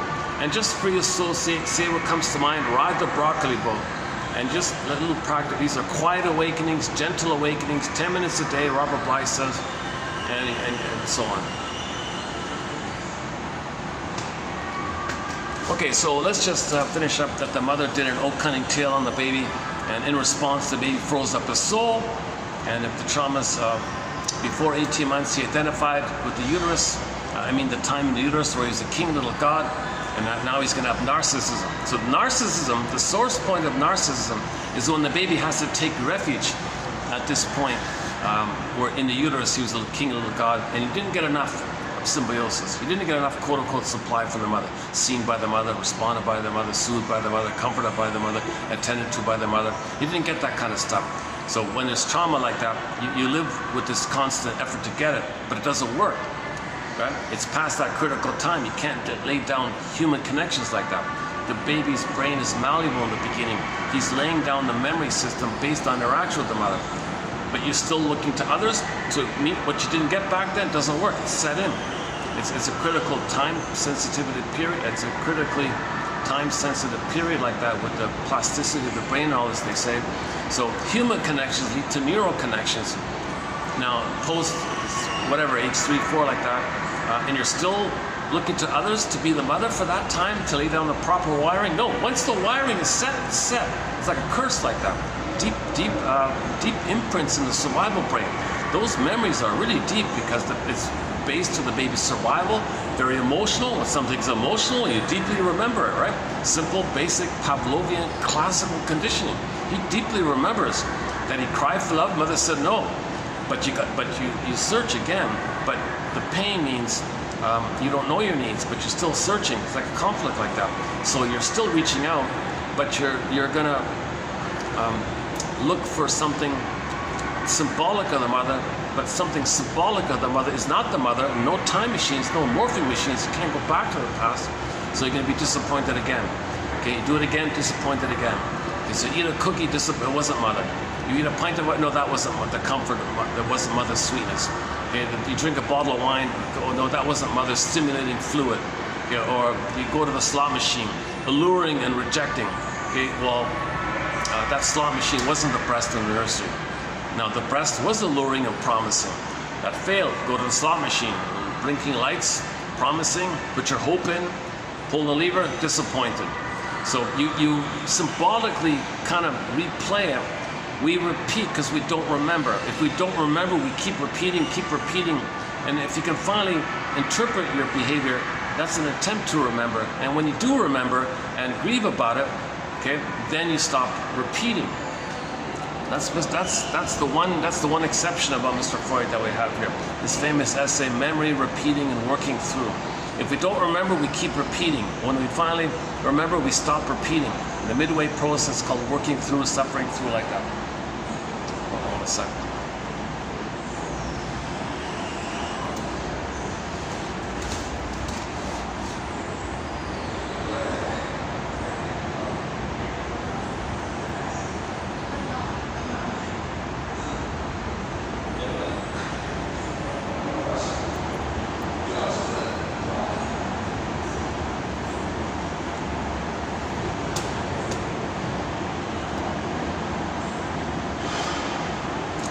By the way, this is the only angle, this is the only position I can place my seat where I don't see the blinking, those intense blinking lights all around me. I can just barely blot it out. If I move a little, this is the only angle. Okay, so what does the baby do? Okay, if the trauma is very severe, prior to 18 months, he takes refuge in the old belief that he's a little king, little god. So there's the source point of narcissism. He didn't get that oneness.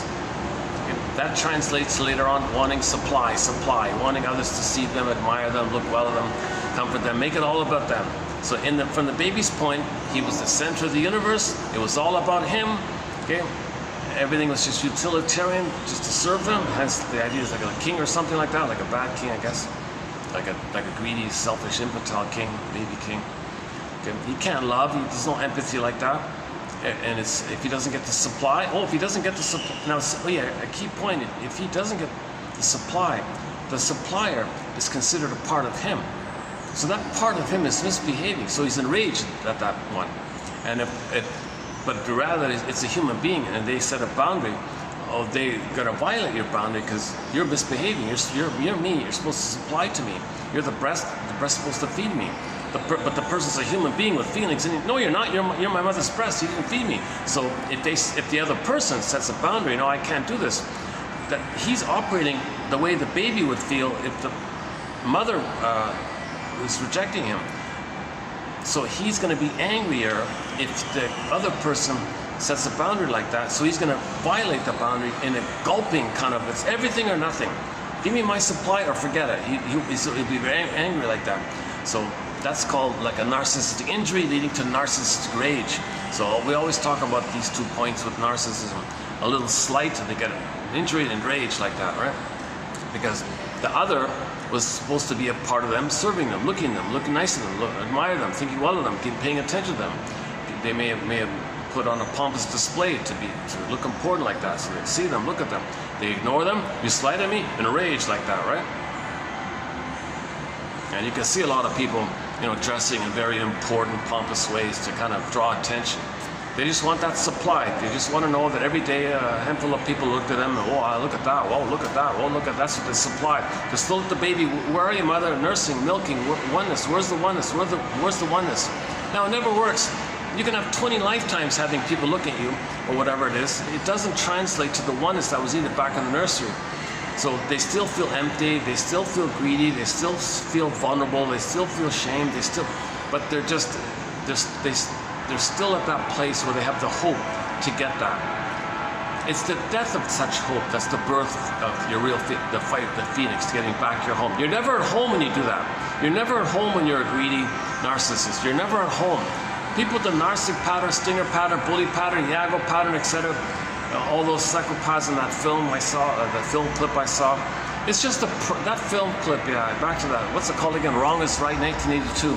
It's just a parade of cold psychopaths, just mocking the coldness and callousness of plundering the planet for a quick buck, not caring about feeling, only caring about the supply. So they talk about genocide and killing people and murdering and make it like a joke about it or something. Like that, that's really a psycho. We don't have many quotes on the psychopath phenomenon, but we have one. We have one. That's out of my zone, how someone can feel so... in another clip, yeah, they showed another clip from that show. The woman said she had a fantasy to kill her parents or something. They interviewed her on TV like that. Aren't you afraid your parents might see this? No, I want them to see this. I want them to know this. Wouldn't you feel badly? I'd rather live with this bad feeling that you're talking about than live with my parents, she said. So this woman was cold like that, and this scene was in reference to a company, a film company that says, bring us your fantasies, pay us money, and we'll make a little movie where you play the star in your fantasies. And what was the fantasy? A lot of people said they want to take out their parents, kind of thing. And everyone had a different way of doing it. Yeah, I don't want it messy. I want to do it this way. Yeah, I want to do it this way. I want to do it this way. And everybody had these different fantasies like that. It's kind of sad like that, right? So the tagline was, is it just fantasy? Is it therapy? Is it hurting? We don't know. But it gets, a lot of people want to watch it. A lot of people are wildly interested to watch this, according to the film scenario. I never heard of the film. I never at all ever heard of this film. I didn't know it existed.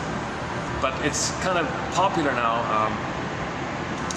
because of the so quote-unquote prediction that it made. It was kind of like a script or something. Not a script, but it's either a coincidence or somebody bored it or somebody's inspired by it. But it perfectly fits recent events. And there was a follow-up clip. I could kiss him goodbye. I forgot the name of the movie where Samuel Jackson. You mean you're gonna pretend to hurt these people so you can have the excuse to invade and plunder a country? The guy said, What do you mean pretend? And that was the thing, right?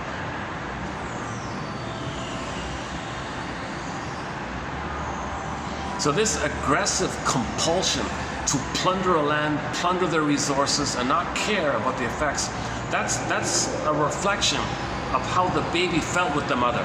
The mother plundered his soul, plundered his resources, gave him poverty, and she didn't care because the mother thingified the baby, treated the baby like a thing because she was entitled, she was narcissistic, and the baby was supposed to be the breast that's supposed to serve her, so she didn't care. She had immunity, nobody intervened.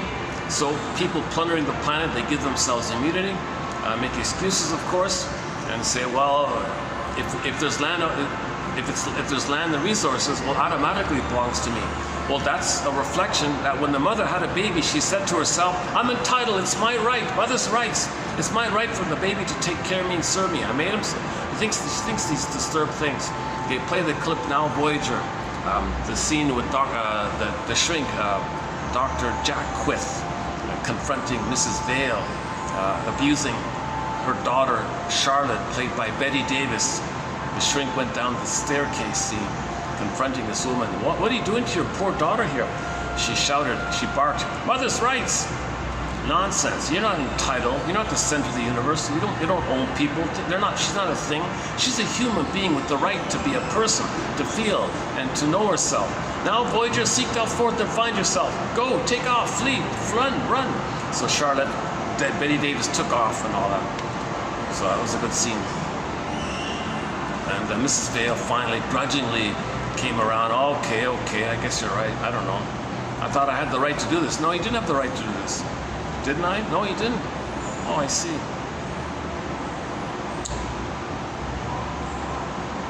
So that Mrs. Vale is meant to know that how she treated her daughter, it's meant for her to know that that's how she was treated herself by her mother.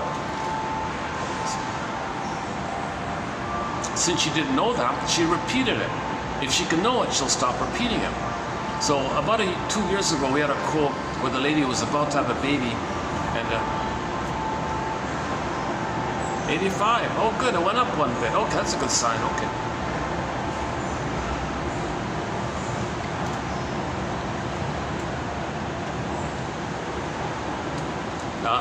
The quote was the lady was about to have a baby. She said, stop the presses, stop the scripts, stop the repetition, hold the phone here, stop the transmission of intergenerational trauma, hold the presses here, stop. She goes to the shrinker man, wise me up if you can. Katie Lee, right? And the shrink said to her, oh yes, you're letting me know what kind of childhood you had. Go on, please. You're letting me know what kind of mother you had and how it felt being with her. Interesting. Please continue. You're putting me in the role of you back then, and I feel a kind of a tug and a pull to maybe feel what you felt back then. Click, click, she got it. She associated, she wept, she understood. She understood that she spent her whole life imitating the mother, to realize that she's not her mother, but she became her mother. No, she's not supposed to be a mother. She's supposed to be herself. The mother said to her as a baby, baby, you with me or against me? And she as a baby said, oh, sorry, of course I'm with you, mother. So the mother engulfed her like this. So when she wept, when she cried, when she rode the broccoli boat and had the feelings come back to her and had her sense of self, she calmed down, then she was able to love the baby and everything's good. And then she reported that she was able to love the baby and was able to understand the present, not as a replay of her past, because she dealt with the past with the shrinker man, because the shrinker man makes you feel safe to mourn. Okay? The baby can't be the shrinker man for the mother. The baby can't give feedback or interpretations to help the mother feel safe to mourn. That's what that's the adult's job. You gotta study this kind of stuff, right? So it's hard to go to these schools to learn this perspective. You gotta be a medical doctor or a PhD or master's in social work or something like that. And I have none of those. I do have a BA. I only have a basic BA, my disclaimer. So I was trying to learn this, but nobody's teaching it. So, and I couldn't find an analyst. Can't forget it. Forget it in Canada. You got to be kidding. Forget it. It's not. It's hard to find in most places. It doesn't exist really, as far as I can tell. It doesn't. I phoned around, looked around a little bit.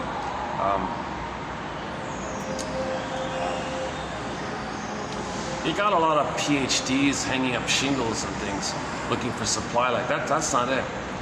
A person with a PhD in psychology, that's maybe the entry ticket to go to the shrink school. You can't be a shrink with just an ordinary academic PhD. Forget it. Academic psychology or pop psychology or general psychology, it's trite, vague, erroneous.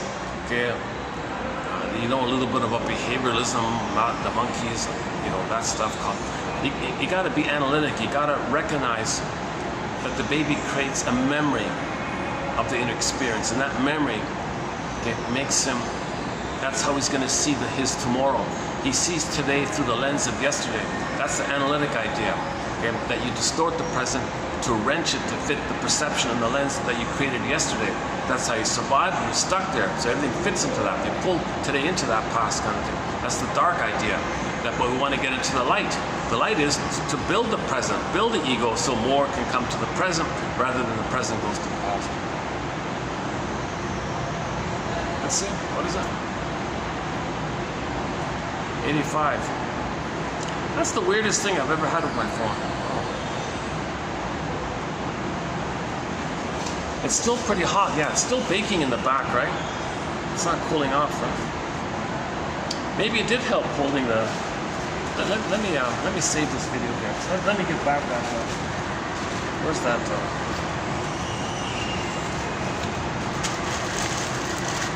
Okay, let me hold this cold towel at the back here. It did help. I don't know. Do like this. I gotta use two hands to hold this. Oh, how about like that?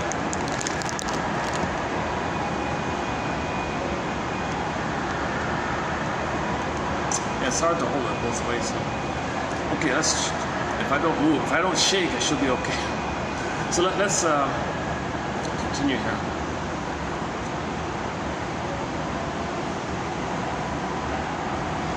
Yeah, I'm a little tense in this moment because I'm holding the phone with the cold towel at the back, and I'm worried it's going to drop or something. If it drops, I'll lose the video, right? How about like this? Jesus, how do I hold this thing?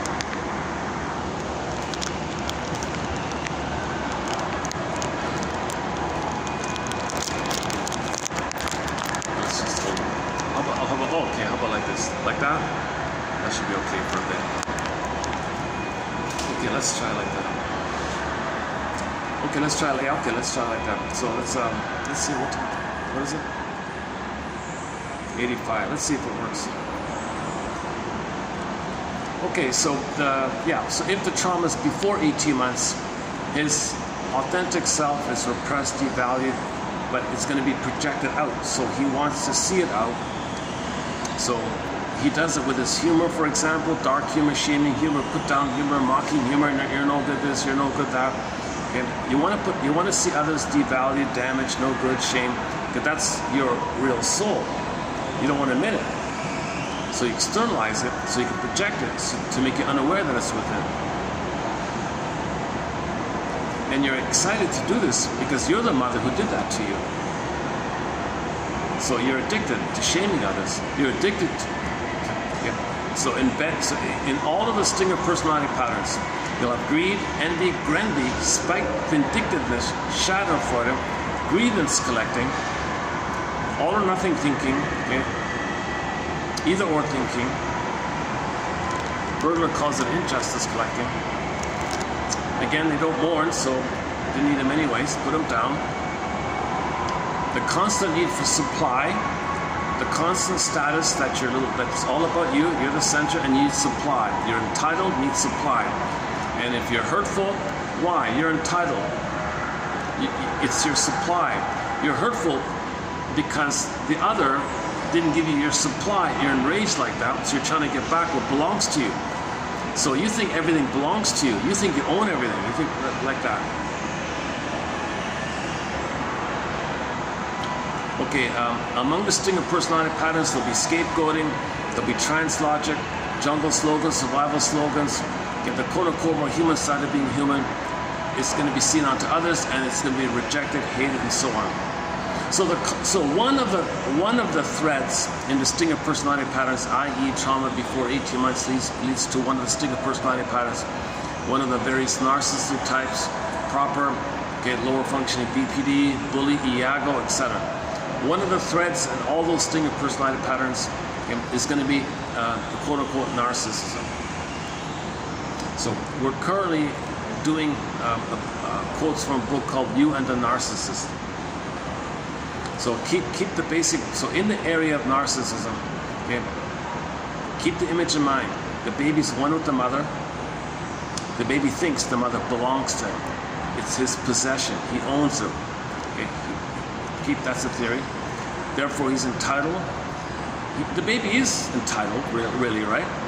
But it's neurotic to think that your whole life that everybody owes you, okay?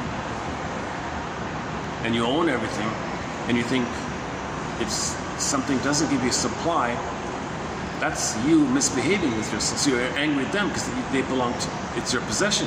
You own things, and somebody sets a boundary. No, what's that? I don't get that. Get enraged like that, so they'll violate your boundaries and grab you like that because they want all or nothing kind of thing. That's very, very interesting.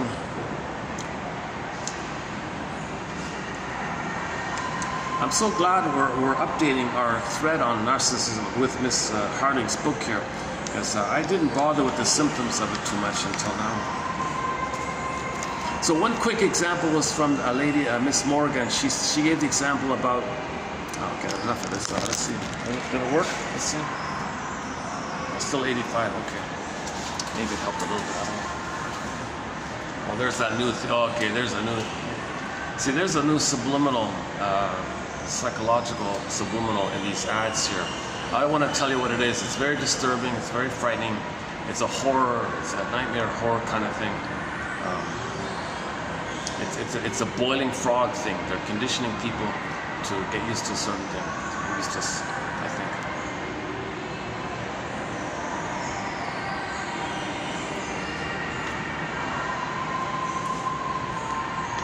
Bergner says people in the PR, psychological operations, propaganda operations, PR operations, advertising operations, this whole kind of clique like that. He says single-handedly in his book called The Writer or The Writer in Psychoanalysis, that whole Madison Avenue clique, the commonality is an immense contempt, an immense anger at their mother, which they see onto the world. So the world is their soul, which they want to shame because mother shamed them. Now the world is Mother Earth. They hate their mother, they hate the earth, they hate everything. So there's a contempt both ways. They hate themselves, they hate their mother like that. And they flip it around. So to repeat it, okay, that's the loyalty to the mother. To have a mother, you mimic her. If the mother exploited the child, didn't care, used him, thingified him, objectified him because she thought the baby was her possession, mother's rights, I own my baby like this, like in a legal sense, like in a. Okay, more people should read that. That poem was very good by Gibran. Okay, a poem called On Children. Okay, you don't own your children. It's nature. Life's longing for itself. They come through you. You don't own them. You can house their body, but not their soul. That whole kind of area. Okay, nature's greatest miracle. Augmentino, the scroll marked number 4. Okay, an appreciation like the uniqueness of it all. Virginia Satir's poem, I Am Me. Babies are human beings. Keep it. The title of a book, which I haven't yet read yet. 1950 something.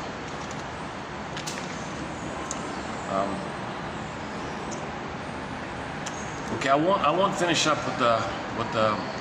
There's a whole body of material about the distinct personality patterns, the scapegoating, the trans logic, the jungle slogans, okay, the constant need to destroy goodness, to hate goodness, because mother destroyed your goodness and you're that mother, and then to hate the ones you destroyed because the one you destroyed first played you, then they flip it and you see them as your mother whom you hate.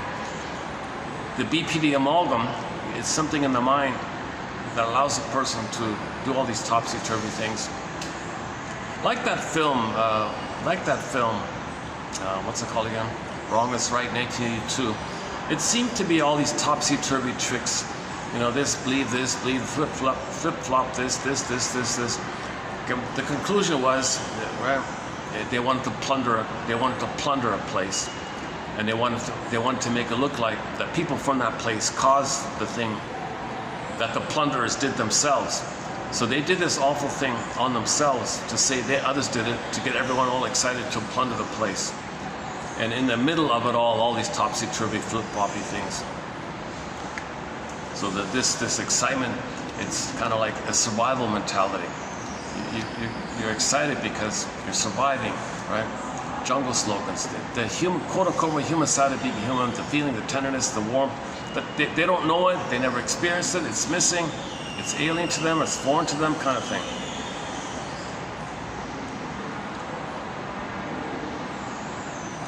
Then they say they can't help themselves, that's all they know. What else is there? Well, there's more. There's healing. Inside Out 2. Watch the film Inside Out 2.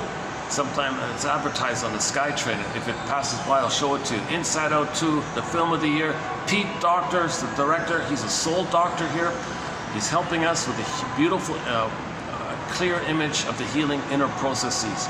The splitting, when joy pops away, the soul.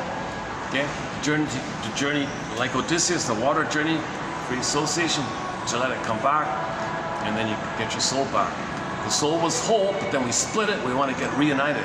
Psychosynthesis. We want to be whole again. We were born whole, but we split to manage the pain of it all. Psychic splitting is the baby's desperate attempt to manage the pain of it all. Mother's hurting me. I can't deal with this. No, split it. She's a monster. Hallucinate a goddess, make it separate. Goddess, demon, separate. No, that's the baby's desperate effort. It's called psychic splitting. All psychic defenses are things that the baby does to not feel the pain of what's going on with him. He's a genius like that. But if it's frozen, he's still doing it your whole life, you're neurotic and dysfunctional and hurtful and all that. So we got to kind of revisit it and kind of loosen it up kind of thing. And when you loosen it up, you weep, you cry.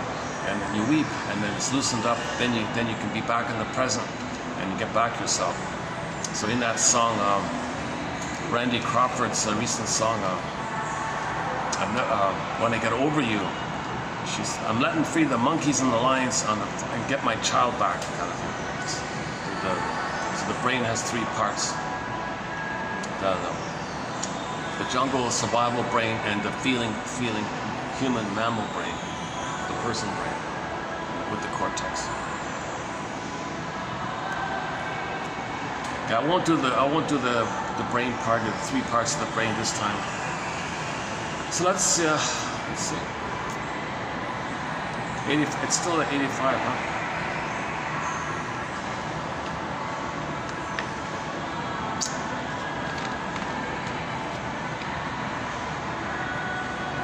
I'm just thinking maybe just leave it here to save this part, call it a part 1, and do part 2 next time. Let's see.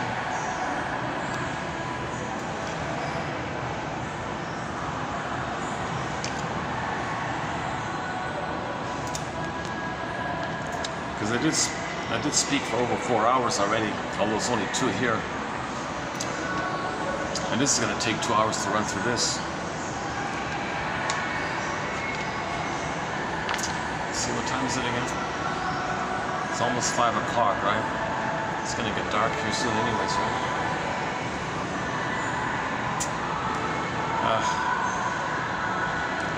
Yeah, I'm leaning towards just leaving this as a part 1, and we'll do and I'll come back and do part 2. I'll put the phone in the freezer, let it be nice and cool. Still heating up, right? 85.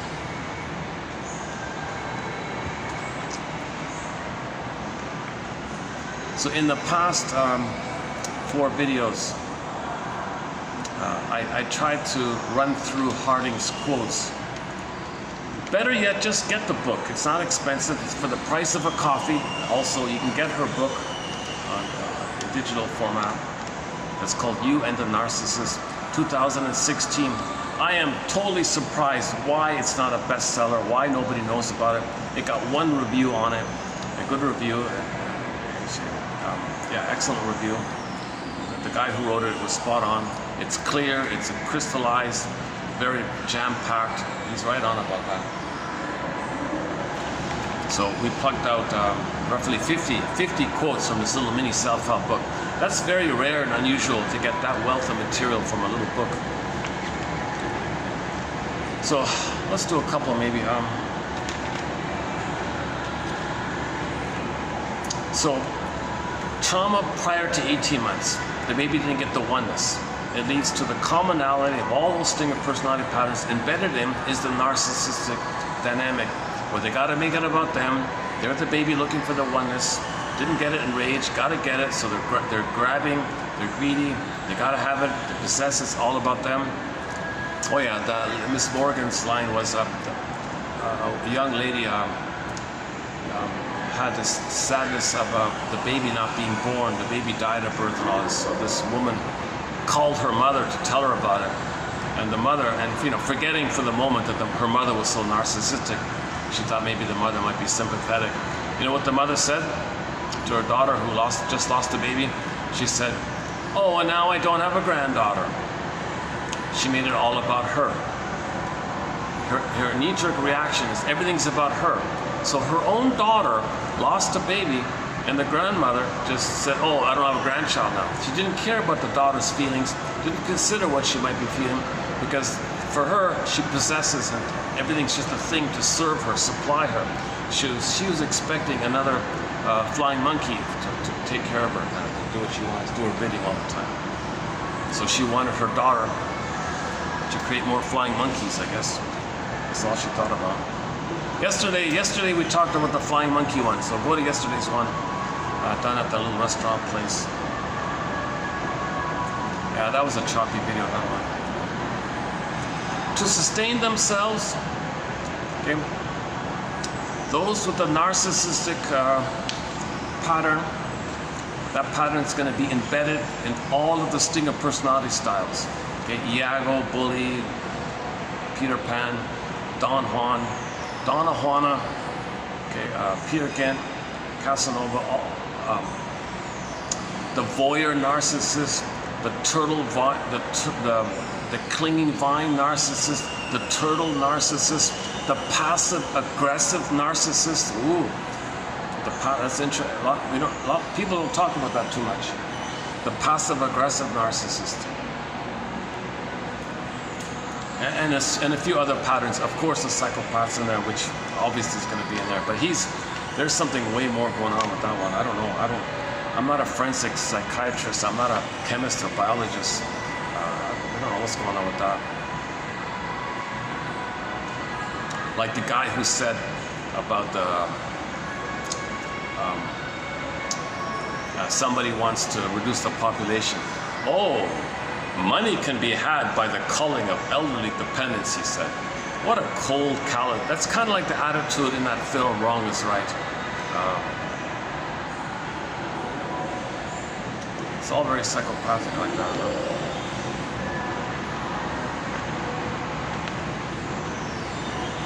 See, the narcissism of many people, there's like a demand there for a psychopath at the top to be a proxy for all the narcissism below it, right? So although many people with the narcissism, they might not be psychopaths, but if you add it all up, the psychopath reaches the top because they're going to be used as a proxy for all of their narcissism and greed and envy and spite and vindictiveness, but they're not psychopathic. But when you add up many people's little bit mini psychopaths, when you add up many people's hate and all that, it's going to go up to the one with, there's a vacuum there. So whoever's the psychopath in that bunch is going to fly up to the top, I guess. I mean, it's also the emotional triangle. It's a dispersing phenomenon.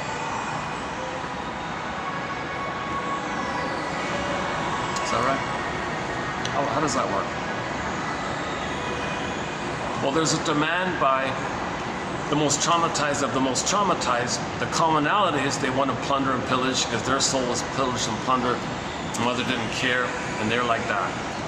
but maybe each of them has a demand. Well, how do you create immunity for that? Well, create some invisible entity called a corporation, right? The corporation is a psychopath, right?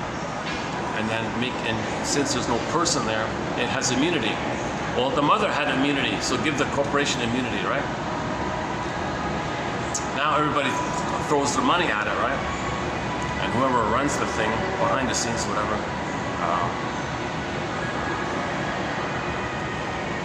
Mr. Phillips says that the top 200 people he thinks that runs this thing, this network or something.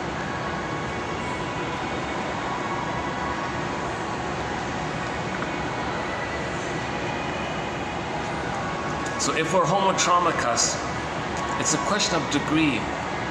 The most traumatized of the most traumatized, the top 20% most traumatized, all of their energies forcefully demanding to plunder and pillage the way they were pillaged by the mother. They want to become the pillager. So they network like that and create an invisible thing to do it like that. So the 80% are seen as the soul, which is plundered. Then the 80% are seen as the mother, which they hate. So, as above, so below. So we look, the outer, like the one quote is about pollution. If we're polluting around, well, that's because we felt polluted and shamed. If we feel kind of shamed within us, then we pollute in the planet to know that we felt shamed by the mother.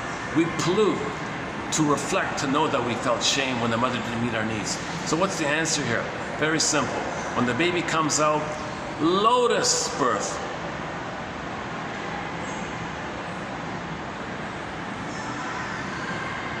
Okay? Get a picture of the lotus flower. The beautiful flower on the water like that. Get the stem and the pod. Flower, stem, pod. Baby, cord, placenta. Flower, stem, pod, baby, cord, placenta, a unit. Keep it all together. Don't separate it. Leave the cord, leave the placenta, hand the baby to the bosom. Baby's looking for the nipple. He'll latch on, suckle, skin to skin, hormones, warm embrace, loving gaze, skin to skin, natural suckling. Good, all is good. Don't remove the cord, don't remove the placenta, because that's the source point of it all. And there's a whole discussion in this area about that. Klaus and Kennel, Boyer, the pelvic tilt and the positions and time sensitivity of the hormones and the phantom placenta phenomena. So you leave it all there. There's at least 1 hour in that area. But the conclusion is, leave the cord. The only time that one person said you can remove the cord in advance is when the cord turns white and it flattens out like a pancake. Then all the blood, food, oxygen, nutrients has completed its cycle. Indigenous people regard the placenta and the cord as kind of like the child's spiritual guardian or something, or like a guardian angel or something like that. You're going to remove his support network. He feels abandoned, he's falling. Where's mother? Betrayed. He freezes up inside. Creates a monster in his mind.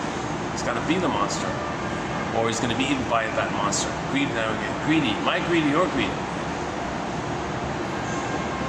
So this was done 10,000 years ago, and we're slowly correcting it. But we got to increase the light to correct it quicker, because with AI coming, it's going to be darker. So you want to increase the light. So Klaus and Kennel helped a lot. Now a lot of hospitals are not doing that. They're handing the baby directly to the mother. If there's any hospital that's still doing it, they got to stop immediately and hand the baby directly to the nipple. Just place them there gently, and he'll find it. If he doesn't find it in a few minutes, maybe give it a little nudge or whatever. But leave the cord, leave placenta. There really shouldn't be any kind of need to ever remove it. Maybe like a 1 in a billion exception. I don't know, but.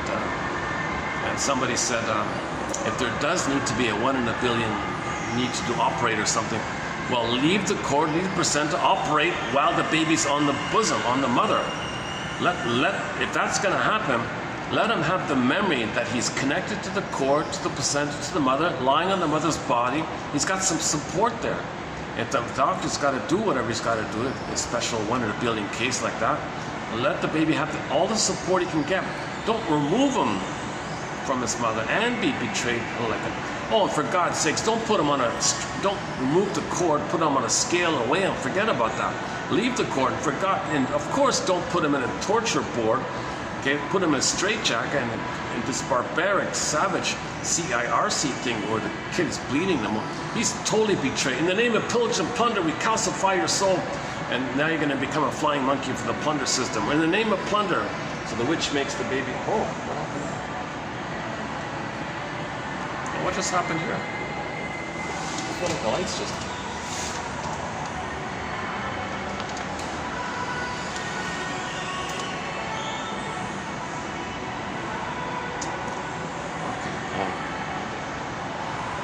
Just as well, because I was getting carried away for a little bit. Once in a while I go on around 85%. On occasion I go on a bit of a rant now. But rant or not, I think it's very valid. You leave the cord, leave the placenta. Only after the... Okay, then if you do remove it, then there's the phantom placenta phenomenon. And that's created to have religion to block it. Okay, I got a whole topic there. Like a lot of material about that part. So let's... Okay, so we're just going to focus on the common narcissism embedded within. Oh my goodness! Oh Jesus! Oh, I see. Oh, there's another LGBT. Oh, there's this massive. There's this gruesome, massive LGBT propaganda just flashing. Jesus Christ! Yeah, that's another topic. Let's not open that one.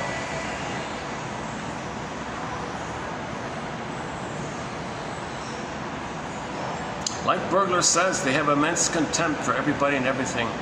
Okay, that's for them to know how they felt with the mother when they became the mother. To have a mother, they got to be loyal to the mother. Okay, to be loyal to the mother, they got to hate. If they don't hate, they're betraying their mother. They'd have no mother. They'd feel like a goner.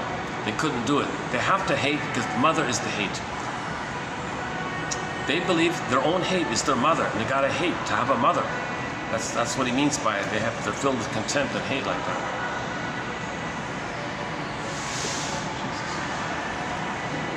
Okay.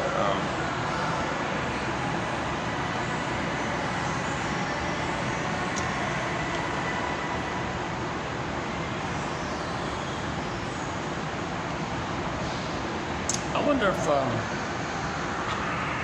it stopped raining, I probably can go outside. Let's see.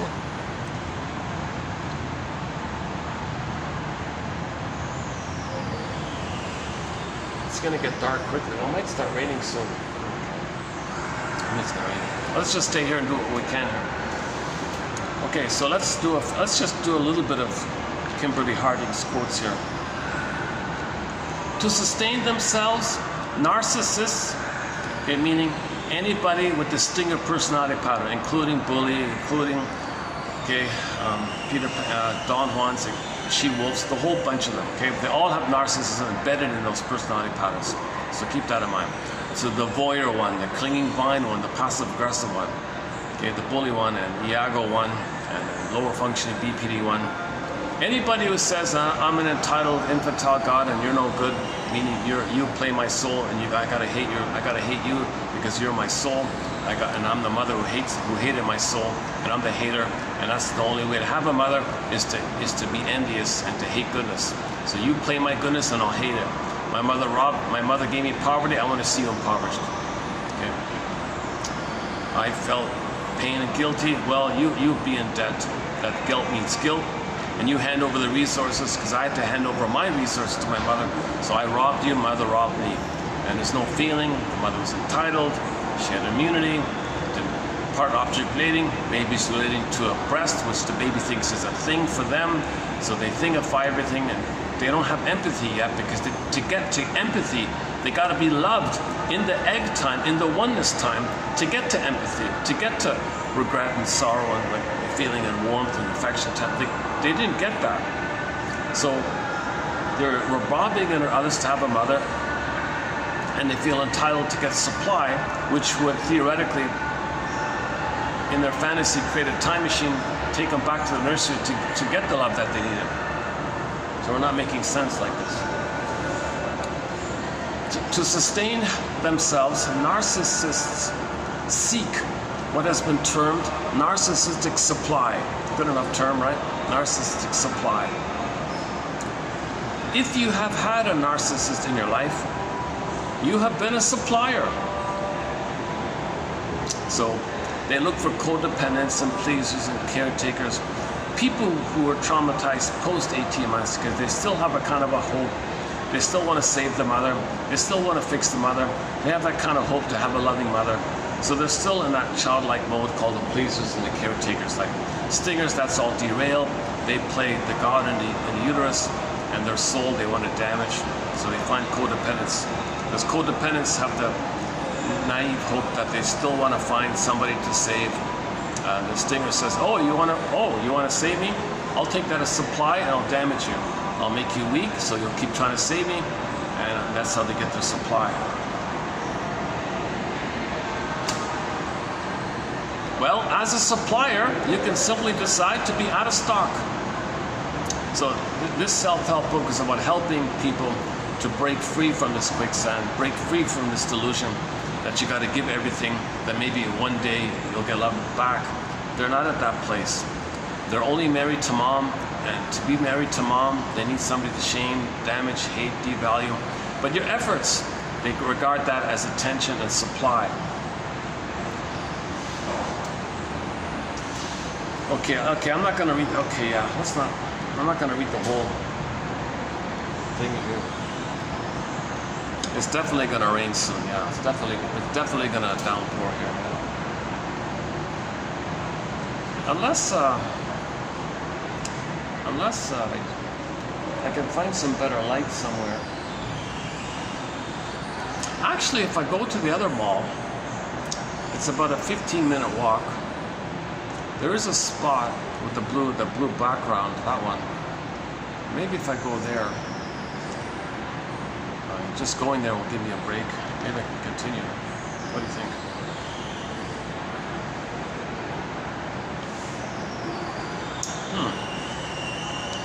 So I'm not getting much light here, right?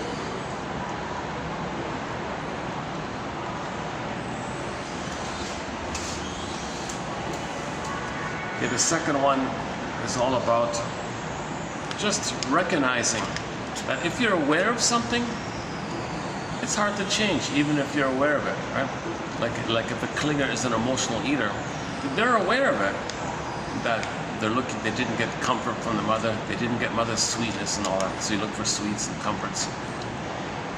So you're aware that you're using food as symbolic mother that you didn't get. And look how hard it is to change that. Okay, enter Roger Gould's book called Shrink Yourself, all about that.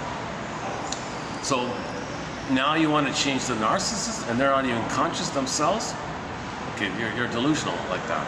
If you can't even change yourself and you're conscious of it, and you want to change the narcissist and they're unconscious of their situation, come on, that's what she means here. It is very difficult to change things of which we are consciously aware of. Okay, for example, emotional eating or even a smoker or something.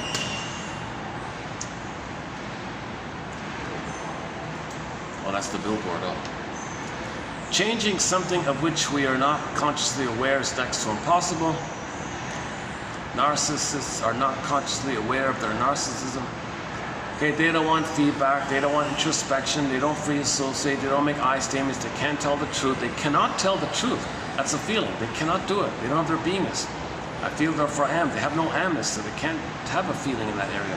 It'd bring up too much pain, so they gotta use duplicity, and they're master manipulators, they gotta lie. So they're very skillful in lying, because that's a manic effort to not feel. So they don't do introspection. So how are you going to help them heal if they're terrorized of feelings and self-reflection? Plus, Narcissists are addicted to this situation. They're addicted. Remember, they're addicted. So how are you going to help them like that? But the clingers, they kind of fall for the idea that maybe somehow they can fix them. They spin this fantasy. They make this fantasy to, maintain some kind of hope or something. This is unreal hope, of course. The narcissist participates with this, sure. They're thrilled to have somebody to shame and hate and still get goodness and be seen as good. Negative loop. Conclusion. You have no one to manage but yourself, and that's enough. Again, this book is about helping clingers and pleasers get out of the quicksand and stop with the childish belief that it's still your job to save the mother, and you think the narcissist is your mother. So you gotta get out of that. They are predicting a potential flood, a possible flood in this area here too. It does look kind of. There's going to be a heavy downpour here, I feel. Wow. Whew. Okay.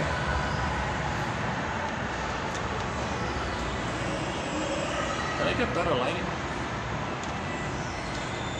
Oh, this is another. I've checked around already. This is the best spot. This is the only spot I got here.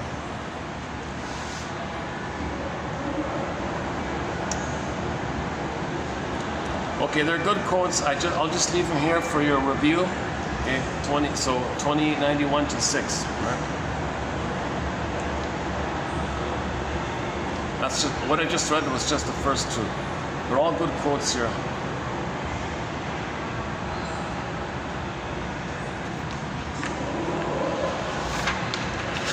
Okay, so from 2892. Yeah, why don't I just pick one or two from each? Yeah, okay. From 2892, again, they don't want to self-reflect or learn or take feedback.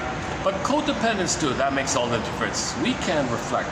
Codependents can make I statements. They can free associate. Narcissists cannot. The trick for the codependents is, now that you know their agenda, they want to lie and use you and thingify you. Well, how do you manage it now? That's the stress like that. So narcissists are very aggressive to set up traps to get their supply if people don't voluntarily give it. So they'll bait, and then you're hooked in, kind of thing.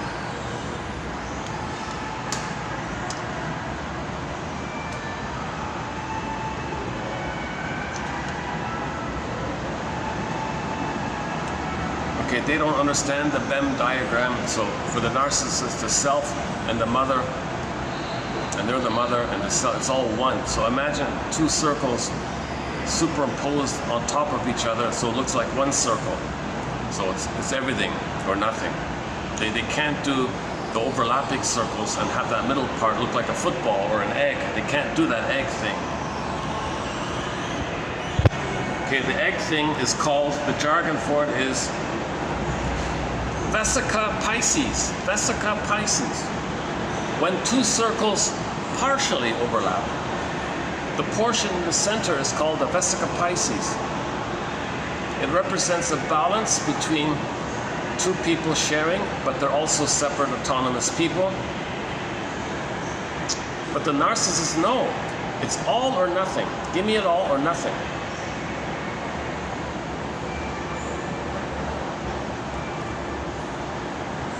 The narcissist has no issue with taking over your life. They are simply claiming what is theirs in the first place. So they're entitled to it all. If they don't get it, they're enraged, reject it, give me another one. It's all. So they only have this engulfing kind of thing. They feel like a hungry wolf. They feel like that engulfing hungry wolf, right? They gotta have it all. They don't have a beingness. They don't have a feeling self to operate from. They're just in this survival panic hungry wolf mode. Okay, that's just one from two then. Let's take a peek at three. The dollhouse effect Yeah, this one, a good one. Let's do the dollhouse one. When a child plays with a doll, the doll has no role other than the one created by the child. Whatever the child's imagination thinks, the doll becomes. The doll, of course, has no say, and this beautifully exemplifies how narcissists treat us. We are one-dimensional objects in their dollhouse world. The narcissist believes he can project any number of roles upon us, and we will fulfill them. Our consent is never sought. They don't care about your feelings and your personhood. They don't care. They don't think like that. Now, a child learns that there is a whole world beyond the dollhouse of a child's imagination. Again, a child learns, though, that there is a whole world beyond the dollhouse of the child's imagination. The delight in life comes from interacting with this world. But narcissists never grow out of childhood and prefer to remain in their dollhouse world. Narcissists never understand we were only doll-like in their minds. Okay, then, the continuation, the plug and play thing. Okay, I did that already with the hair dryer. So they treat people like that, right? Plug and play. Okay, they're very good gaslighters. So in the film, the guy gaslights the woman to declare her nuts. So he'd get the house and get the gold in the house or something. So narcissists, they do like that guy, right? He didn't care, cold-blooded, cold psychopath, like that. Disturbing movie. So that third one here is called the disconnection effect, she calls it.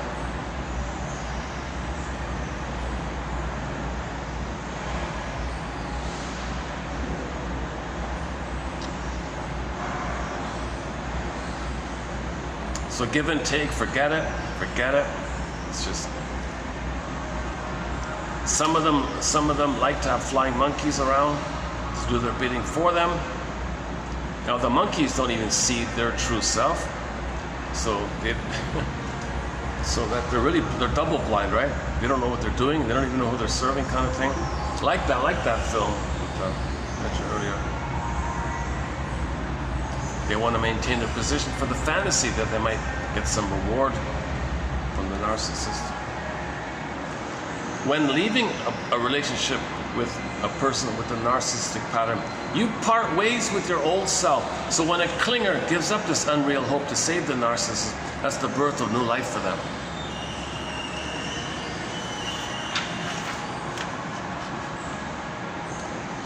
Okay, so in 2894, there's a good quote about the flying monkeys one. So I'll leave that for your reference. Did it yesterday a little bit. Yeah, her point was, let's say the woman or the fellow does break free from the narcissist. Should she help their monkeys, their flying monkeys? Oh no. She says they're too blind. The monkeys are too busy being PR agents for the narcissist. They have made the decision to fly blind, and we're not the ones to remove the covering over their eyes. Throwing good energy in after the craziness. Otherwise known as living with a narcissist. Most narcissists are not looking for help in the form of light of awareness. Narcissists prefer to pull us down into their dark. That's why we want to be the light, and as much as possible, raise the light, okay? Be the light. These quotes are a lantern, giving us the vision, a candle, the light. Okay, get these quotes. It's the light. Be the light. Learn the light. Find the light. Spread the light. Make the unconscious make the dark light. The light of consciousness. Okay, then you get back your home within. There's no place like home. We're all good. We gotta get that. What Dorothy said. There's no place like home. Meaning no place like embodiment. That's your home. You need light to get that. Oh, it's raining. Oh, okay.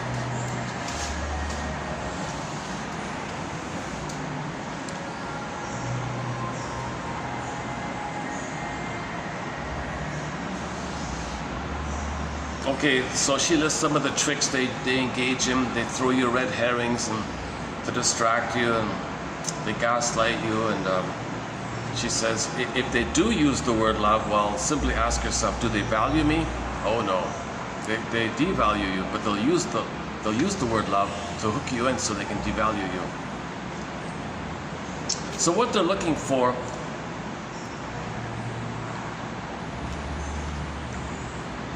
Oh, here's a good one. Can a narcissist be this self-centered? Have such little regard for others? Lie constantly and blatantly? Show time and again that your needs don't matter? Act as if everything is totally your fault? Take your money and feel as if it was theirs for the taking anyways? The simple answer is yes. Absolutely yes. They're entitled. It's theirs to begin with. So if they get something, well, it was theirs to begin with. They're just getting it back. That's the place of the baby. They're supposed to have a mother. The mother's missing. She comes back. Well, that's supposed to be like that. And let's do one from 5 then. Yeah, here's the one from All or Nothing.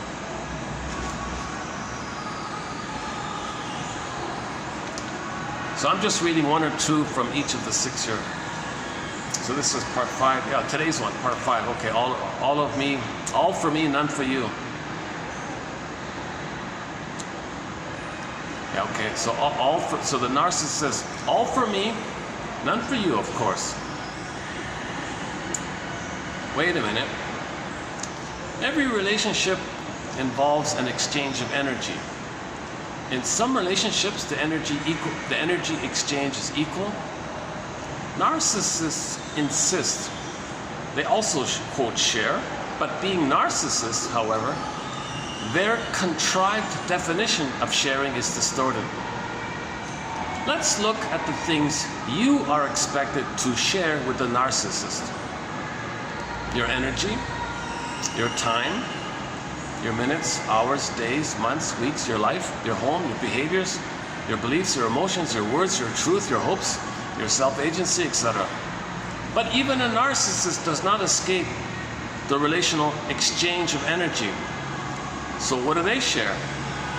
Well, they share the idea that you now have a job. Oh, they shared something. They gave you a job. So, they gave you the job to make them happy, take care of them, serve them, make them look good, fulfill them, etc. If anything goes awry with this, well, it's the giver's fault. In a relationship with a narcissist, the exchange rate is 10,000 to next to not even 1. So this is the arrogance of the narcissist. Okay? His attitude is, I'm going to give you the opportunity to devote and give and serve me. How generous I am.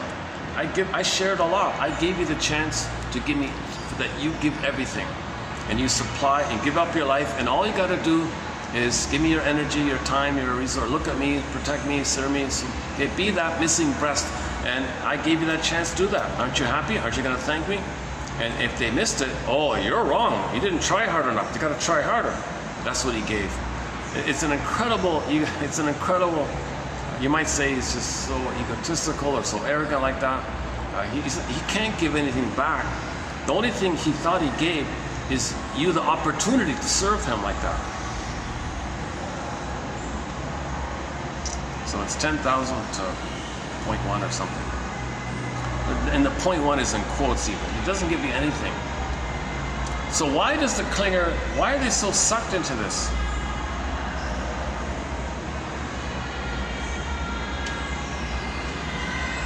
Because there's an emptiness. And when when the baby feels an emptiness, he's grasping harder and harder. And the baby was terrorized, so he doesn't want to be terrorized, so he's trying harder and harder. So the narcissist is capitalizing on that. Yeah, I'm just looking at the rain here. Yeah. Awesome. I'm glad I didn't go out here. Let's see, how's the battery? 86, so that's a good sign. Look, it's holding up, eh? This is the weirdest I've had it with my battery.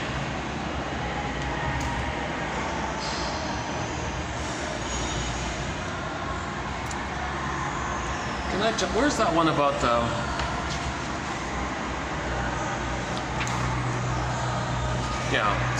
So why do we do this? We look over our time with the narcissist and we see that the relationship was not healthy for us. So why is it challenging for us to get out of this quicksand, to move on? Well, the clinger was looking for connection, companionship. Yet, when you reached for the narcissist, you were met with emptiness. The emptiness kept you reaching for more. You can never truly be connected to a narcissist. Yeah, you play the song Constant Tourist by the band Lunik, Constant Tourist. I always feel like a tourist with you. We're never connected here. We're never at home together. I was like a tourist, like I'm visiting at that one. Constant Tourist.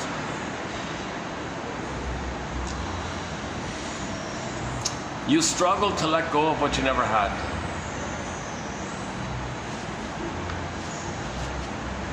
Okay, so here's a good self-help exercise just to help a clinger get out of it. Although this is all unconscious, nevertheless, just in practical terms, how does somebody break free from this, emotionally break free from this? So she offers this idea.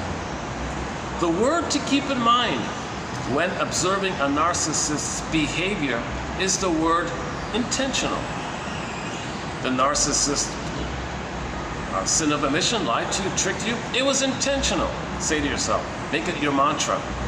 He ignored you, okay, belittled you or shamed you. It was intentional. Lied to you, intentional. Created some drama to fool you. He fooled, intentional. He blamed you, intentional.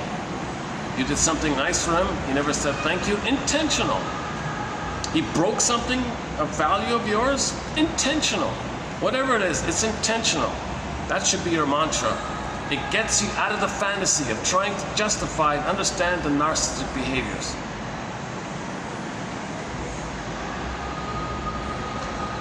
Otherwise, you're in a boiling frog situation. You're in a boiling frog situation. She calls it pre-TSD. So most clingers are in a boiling frog situation, meaning the clinger is being stressed and shamed and stressed and shamed. It's a stress, but you don't notice it really, right? Like a boiling frog. You know the boiling frog story, right? The frog is in a pot of water, and they heat the water slowly. He never jumps out because he gets used to it. It gets hotter, he gets used to it, and then he's a goner, he dies, right? So living with the narcissist is kind of like that for the clinger. They can spend their whole lives dying in this, like spiritually, emotionally dying like this. So during that time, her jargon is pre-TSD, pre-traumatic stress syndrome, a disorder. Should we find that one here? So where is it?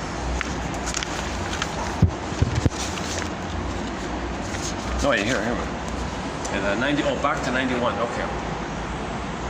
Some equate living with the narcissist to the boiling frog analogy. Pre-TSD, as the name implies, is the anticipatory rise in stress hormones and activation of the stress response prior to an event. Having a narcissist in your life places you in a constant state of pre-TSD. So most dysfunctional homes, it's like that. She has another boiling frog analogy. If the narcissist doesn't get his supply, he reacts like a frog where the water was suddenly turned to boiling and he freaked out and jumped like that, right? And rage like that, narcissistic rage. So when he, barks suddenly, that's the boiling frog in reverse analogy. Yeah, for a narcissist under stress, the boiling frog analogy works in reverse. A narcissist perceives perceives even the slightest injury, narcissistic injury, to be a major thing. He's going to be a goner, right? He feels like what any baby feels if he had no mother, he's to be a goner.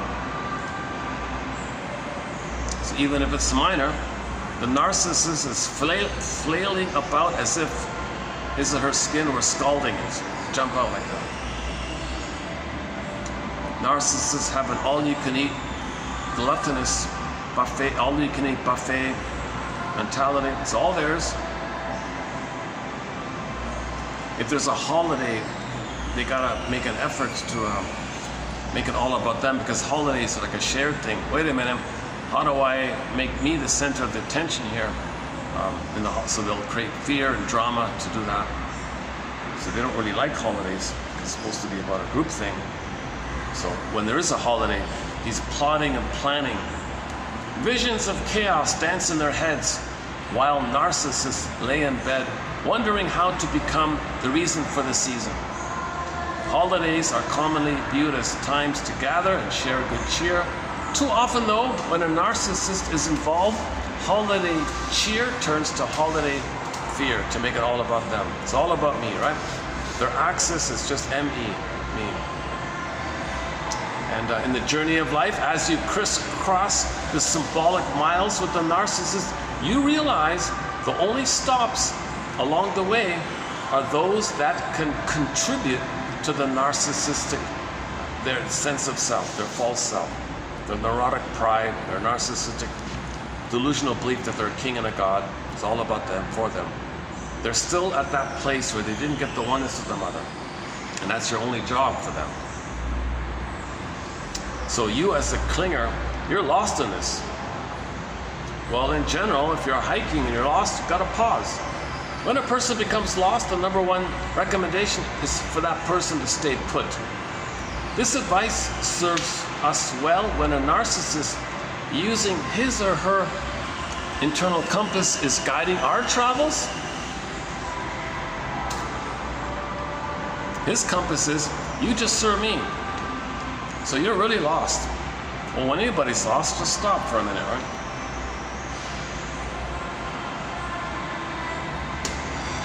Okay, won't do the parents, so forget about them being parents, of course.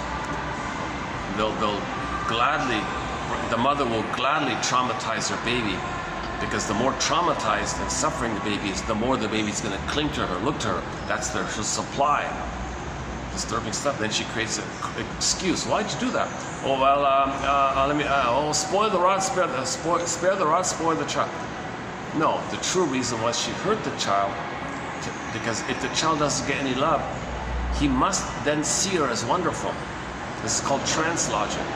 The mother's a hypnotist. Baby, I'm going to hypnotize you, traumatize you, hypnotize you. Baby, oh, you're wonderful. Oh, good. Lifelong supply. Enter the cartoon. Mothers know how to push your buttons because, hey, they sewed the bond. So that was 5, right? Oh yeah, okay, so this was 5. So today's one is 5.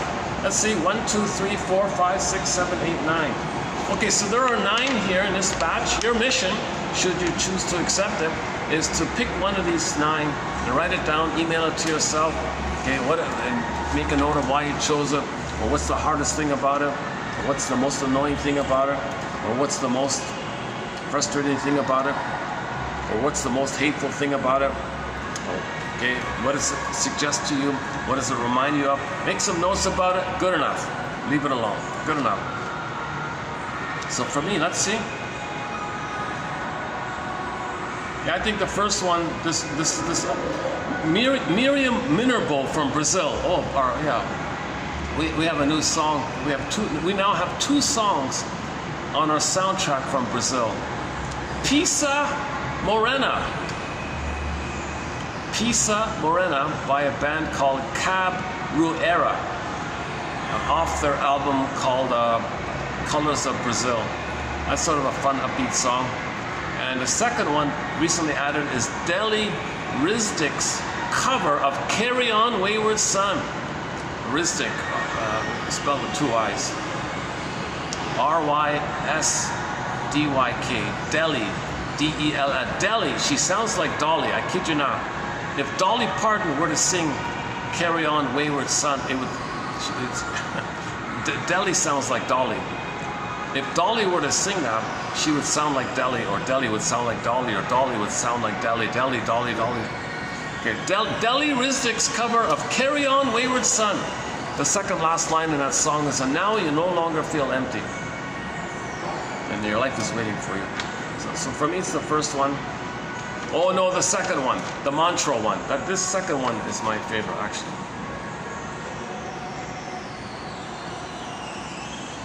Now, we're talking about when you're in a relationship and you gotta get out. So they lied, they called, they didn't call. Intentional. They showed up late, didn't make any comment about it. Intentional. Just keep saying they're doing it on purpose. They don't value you. They just want to trick you to admire them. They want to supply. They want your response. They want you to feel pain and confused, so you'll admire them and try harder and try harder and try harder to please them. What do you want? What do you want? So they want you as the baby trying to please the parent. So they step into that as a trick.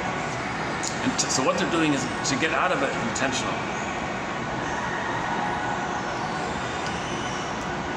Yeah, first two for me, 1, 2. This third one is good too, yeah. A narcissist only sees things in relation to self, and all things, including people, are only relatable to the narcissist through their possible contribution to this sense of self. Little tolerance exists within narcissists for things that are theirs, quote, in their mind, that are not behaving as the narcissist desires.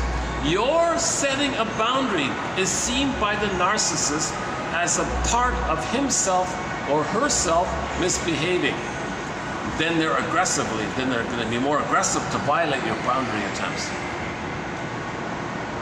Because they see you as a part of them. They own everything. They have this mentality. The mother thinks she owns the baby. So when you identify as the aggressor, they think you own the planet. Like they have this gobbling own thing. This is a reflection of the trauma with the mother in the nursery. So we got to stop traumatizing our babies. Okay? Lotus flower, stem, pod, baby cord placenta. Leave that image. Have that image very clear in all hospitals and all delivery rooms. Every doula, every midwife, every gynecologist, everybody, every solo woman, every place where there's a baby's going to be born, have the lotus flower there intact and superimpose on it or put it side by side or blend it in. Okay, make it clear, baby, cord, placenta, and leave it like that. Leave it like that. If the lotus lost the stem and the pod, the flower would be a goner, right? So you don't want the baby to be an emotional goner like that.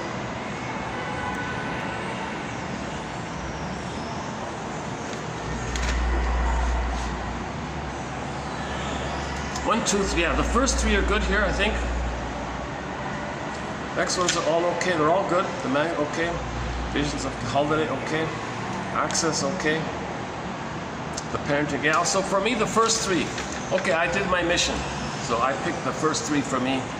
Okay, so your mission is to pick one, at least one for you. If you don't find any, maybe the next one you'll find 2, or maybe you find 2 and next one you find none. Just take it easy. It's gentle stuff here. Just read 10, Robert Bly, okay? 10 minutes. Just read 10 minutes and do something with one of the quotes that you find. Put it aside to let it incubate. Make a note of it so you know that you can come back to it. Let it incubate, and when you come back to it, you may get a new insight about it. Now let's do one from 6. Tomorrow's one. Oh yeah, why don't we move on? That one there, okay.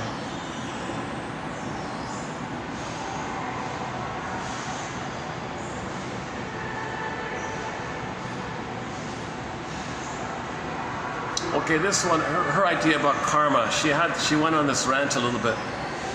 What about karma? Why does the narcissist be so cruel and cold and lie and cheat? Why does nothing bad ever happen to them? Like, where's the karma here? Well, she says, well, wait a minute. Do they ever feel happy? Do they ever feel content? Do they ever feel joy?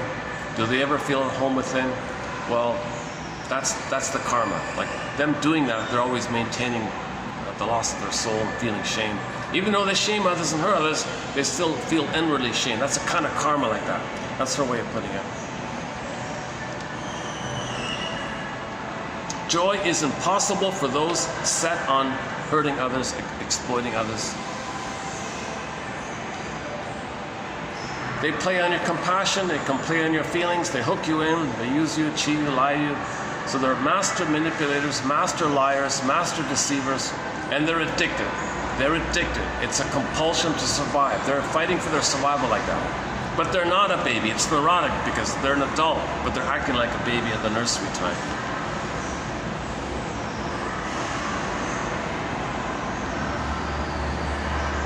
And you don't have to ride along with them.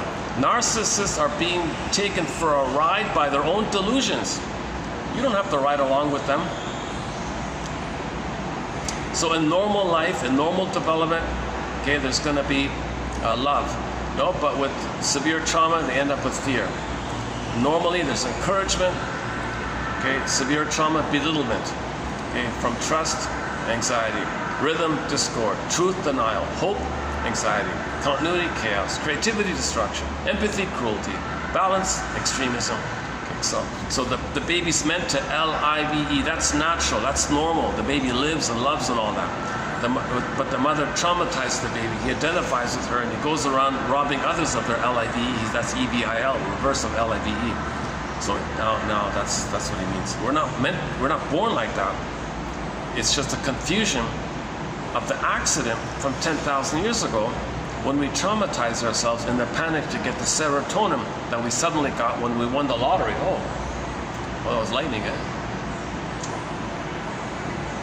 Well, we might see some lightning. I saw lightning flash here. Where's the sound? Do we hear the sound?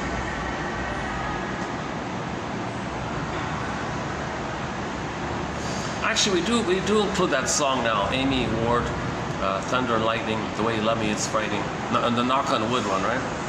That's the spellbound of the immense excitement to get the oneness, but you're afraid because you don't want to be engulfed or abandoned. It's a lot frightening. Thunder and Lightning, frightening. Spellbound, trance, all that stuff. The Way You Love Me, Knock on Wood, protection, superstition, protection.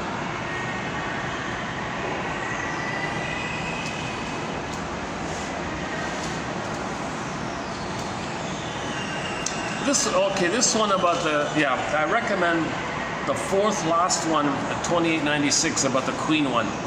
We read it yesterday about the Queen sitting on the throne and her eyes are covered.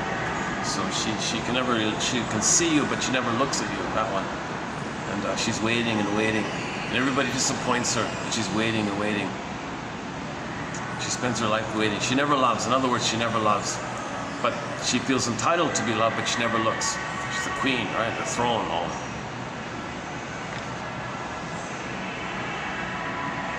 Yeah, rather than learning. Okay, so most people learn and grow and self-reflect, make I statements, curious, what's going on? So one self-help author says everything's learning or judging. Well, they're constantly just judging, criticizing, right? The mother criticized them, so they're not learning, they're just judging, right? They're not learning. So normally we're learning, right? Narcissists are just judging. All they do is want to refine techniques of control. So all narcissists want to do is polish and refine and fine-tune their ability to deceive, to fool, to get their supply. They're desperate to get that connection with the mother. So all their energy is devoted to spying and tricking and identifying your weakness. How can I fool you? How can I deceive you? How can I lay a trap for you or something? Just how can I rob you? How can I cheat you? All they do is think in those terms, because they want to refine their techniques of control and manipulation. They don't want to learn, because they're betraying their mother if they do that. Well, wait a minute, who's their mother? Their own feeling of rage by her. How do you unblend from that? How do you mourn that? To separate from that? So you got to feel safe with somebody, hop on the broccoli boat, inside out too. Look at the image. Look at this image. It does happen. Dorothy did get home. There's no place like home. So in the Dorothy imagery, okay, Scarecrow needs a brain, Tin Man needs a heart, Lion needs courage. Well, how did you get all that? Well, she said, I get it now. I get it now. I had a wholeness. I lost it. That's where the home is. Oh, you got it. And you come back home. And she cried and she wept about it, right? So there was even a weeping scene in there with her.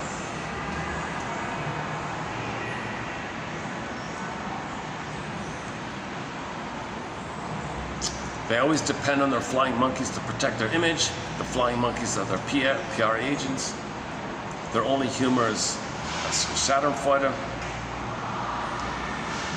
Oh, that's a funny song in the background. Okay, so I just did a sample of Harding's quotes here. So I won't do a part 2. I think I've just sort of covered it here too. It's been a long day today, my goodness. What is it? It's still 86%, 540, 554. I recommend also 2897, the 3 by Jane Middleton Moss and her colleagues there, about grief and about mourning.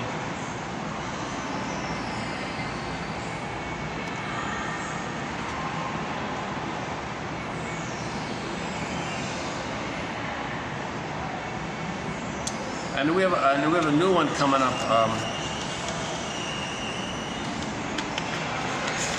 Where is it? In 2898. Got another quote on narcissism coming up. Maybe I can do a quick preview of it. Let's see. Okay, now we're getting into sort of some of a little bit of the theory here.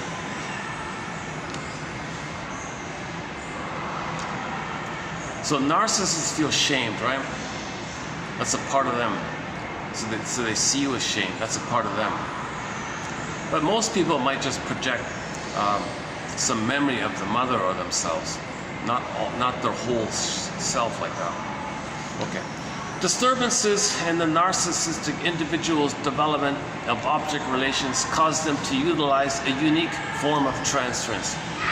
Indeed, Freud's 1914 initial assertion was that the narcissistic character was unable to develop a transference because of his or her failure to recognize the therapist as an independent person.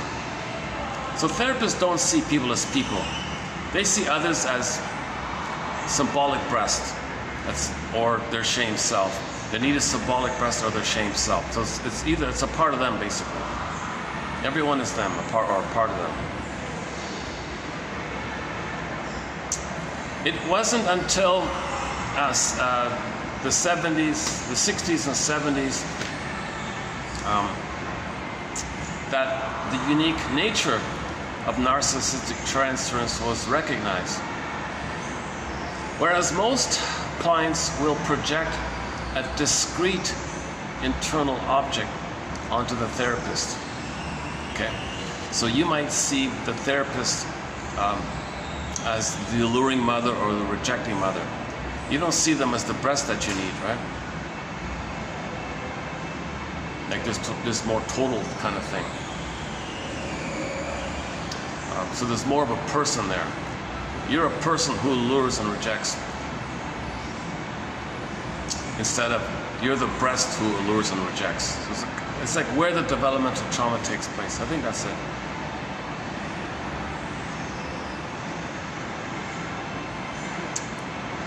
Okay, whereas most clients will project a discrete internal object, okay, mother as enticing, part object, mother as rejecting, part object, mother as rewarding. Sometimes the mother is nice to you when you're in pain, to reward you, to stay, to serve her.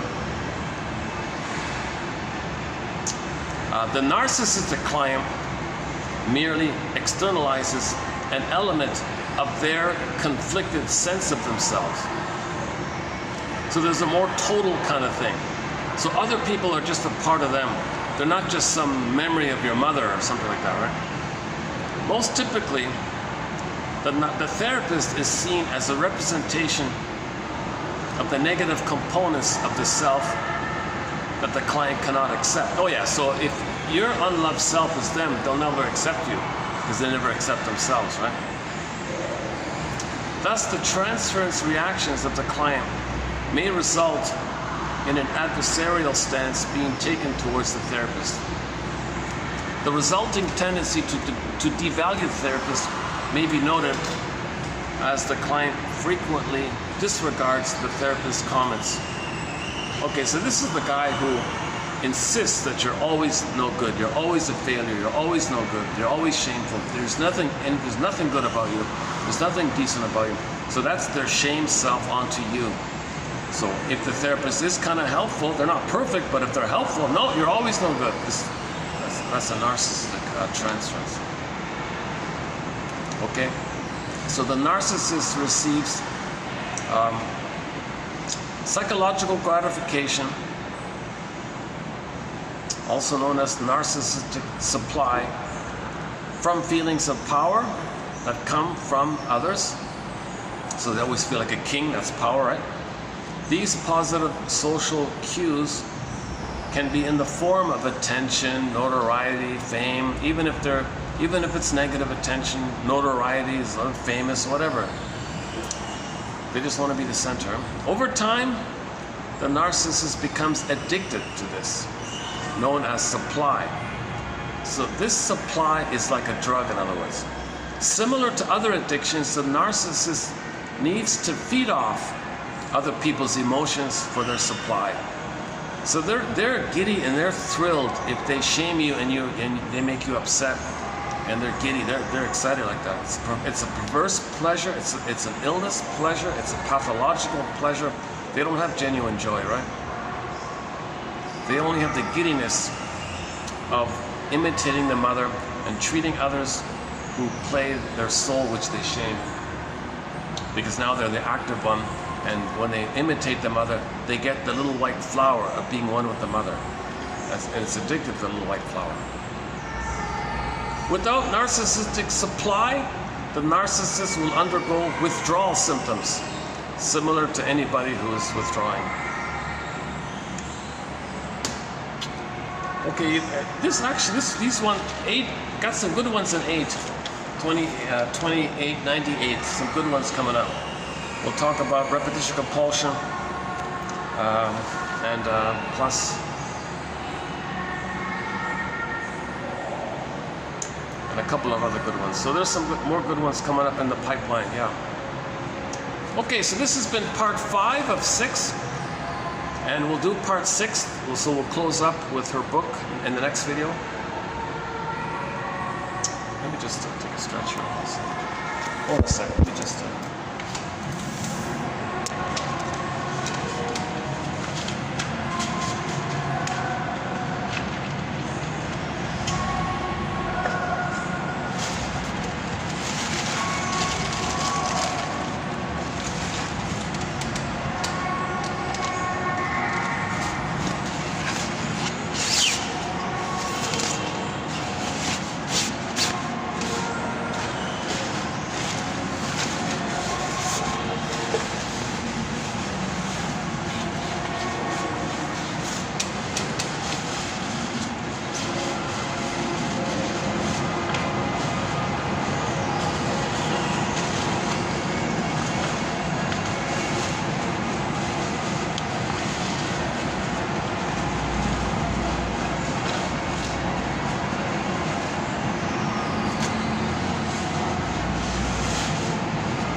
Stretcher. Oh, there's the fitting stop here. Yeah, there's a different light, different scenery here. Are we getting the lighting here? How's the lighting here? Believe it or not, this is not the busiest part of the city. It's a busy part, but it's not like the most busiest part. Oh, it's raining. Oh, it's fully raining. Yeah. Look at these guys. They're even working in the rain. These guys. Jeez, they don't mind it. just 2 of them. Give those guys a bonus. Janoff says that if you can work like this in the heat, it means you don't have prenatal trauma. That gives you that kind of resilience like that, a little strength like that. But people who have prenatal trauma, you know, they're not good dancers, they're not athletic, they're not good with music when there's prenatal trauma. I recommend the Janoff quotes 27:45 to 70, plus the app reaction follow-up 71 to 3.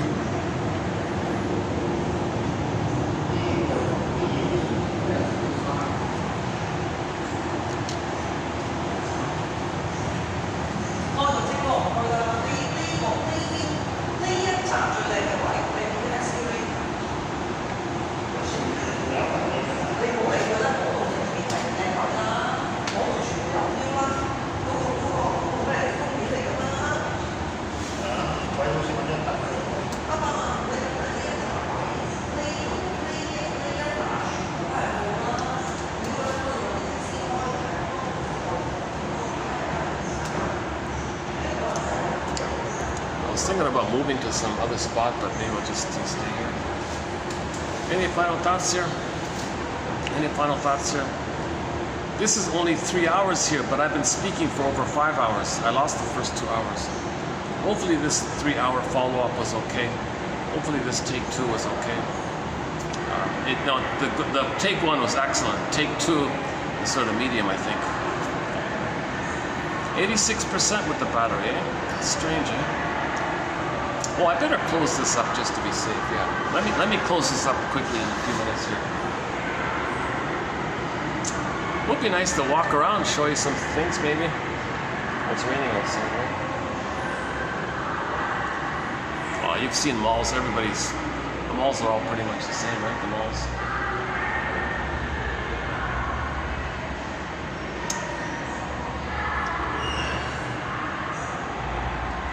Or I could just walk around a bit, just talk a little bit. Do you want to do that? Should we do that? Oh no, then the phone breaks up. 86. Okay, given the status of my confusing phone today, I think I'll just wrap it up here. But it would be fun to just walk around a little bit, maybe. See if there's any other follow-up comments.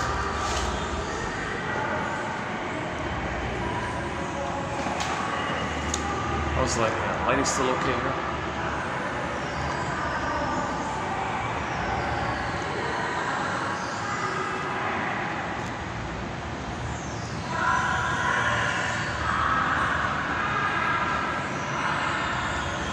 So these quotes, validate a lot of people's basic daily observations.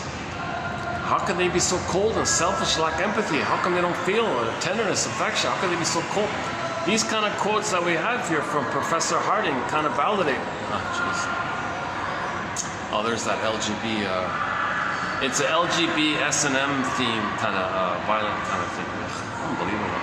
I don't know why they allow that kind of stuff. Jesus Christ.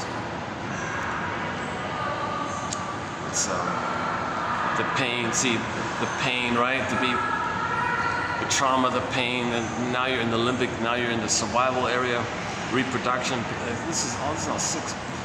People gotta interpret what they're creating as a communication from their unconscious to the conscious. So people are creating things as a communication from their unconscious to the conscious. The idea is to observe what you created and analyze it. Put it on the couch. What does this mean? What is it a reflection of? As above, the outer, the above is the reflection of the inner state. So look like that, right? Michael Jackson, Man in the Mirror. Oh my God. Oh, these ads are really gruesome. Oh, Jesus Christ. They're perverted, they're sick, they're getting worse. There's been a lot of really shocking kind of, see, this is narcissistic supply, right? The people create these ads. It's like, they're telling the world, okay? They're broadcasting to the world the trauma, their own trauma, right? They're shocking you, disturbing you to say, look, I was shocked and disturbed. Look at what my mother did to me. These billboards is like my protest. So these billboards they're doing, it's like a protest. I got a Like at a rally, you carry a stick, a poster, a billboard like that. Well, they're doing the same thing with these shocking ads. They're saying injustice took place. Mother was a criminal, and look what she did. And and their dysfunctional display like this is loyalty to the mother, because they can't be free from her, but they're angry with her. So they can't forgive her because of the pain they felt. It's like it would betray their feelings if they were to forgive the mother. But to honor their feelings of the trauma, find out the mother's story. Why did the mother traumatize the person? That's what's missing here. Go to TQ 2822 by Miss Freeman there. She went to her shrink. The shrink said to her, Miss Freeman, you're missing something here. What is it, Mr. Shrinker Man? Why didn't my mother love me? Quote unquote. Oh my God, you're right. And she wept, her symptom went away. So we gotta answer this question, like the shrink, John Thurot. Why didn't my mother love me? Answer this question. The greatest hurt of all, mother failed me. Why? Why? Be a detective. Let's be a detective. These quotes are helping you to be a detective, to bring it to light, you know? It can't heal if it doesn't come to light.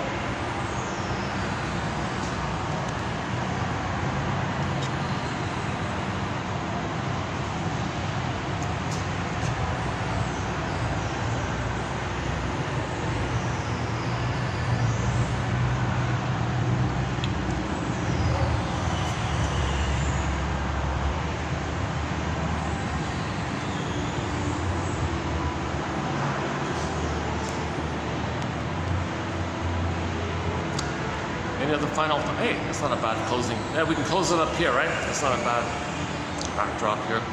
Well, that's not bad, right? Oh, I gotta see the billboards. That's too bad. What am I doing like this? Actually, maybe I can almost walk it.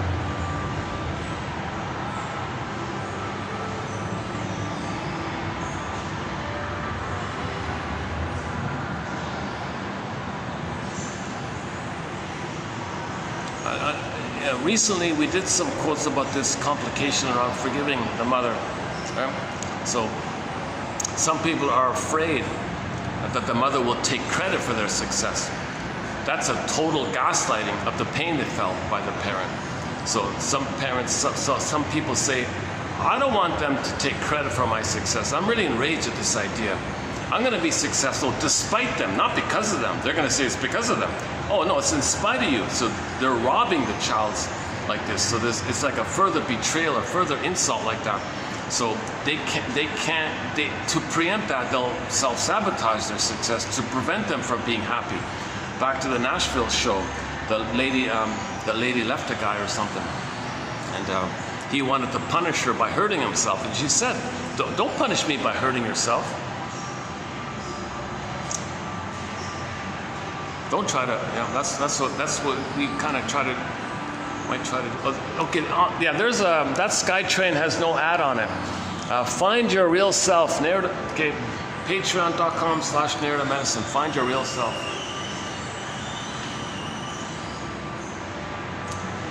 Oh, look at that's pretty cool. Look at that. Eh? That's pretty cool. Yeah. Yeah. I'll close up with this back scene here like this.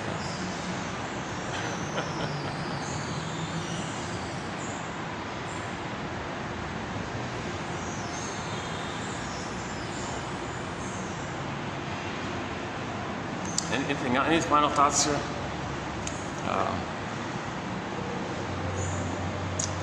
Newly added songs to our soundtrack include "Love How You Love Me" by Melanie Thornton. Nice song. The live ones are nice, the outdoor live ones. There's one on a music show called The Top of the Pops in Germany. She was a German singer. Well, she moved to Germany for her career. She only had that one hit, and then, yeah.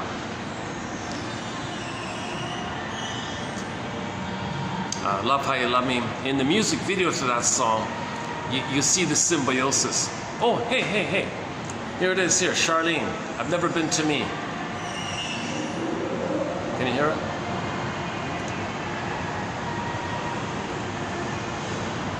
I've been to paradise, but I've never been to me. Yeah, so check out, that's another song really, well no, that song was added to our soundtrack 4 years ago, 3 years ago. I just recently rediscovered it from here.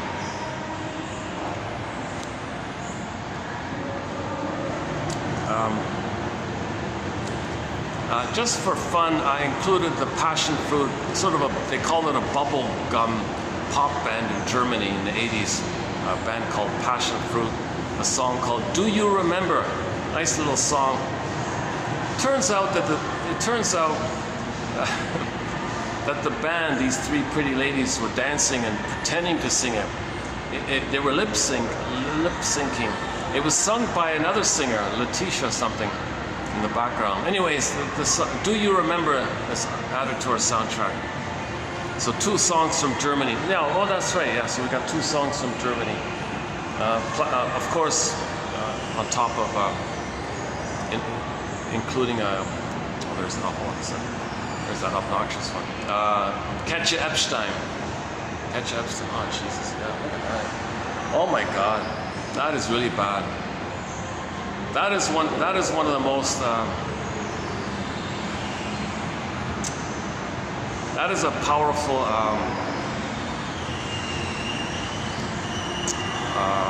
very cruel and violent imagery they're peddling there.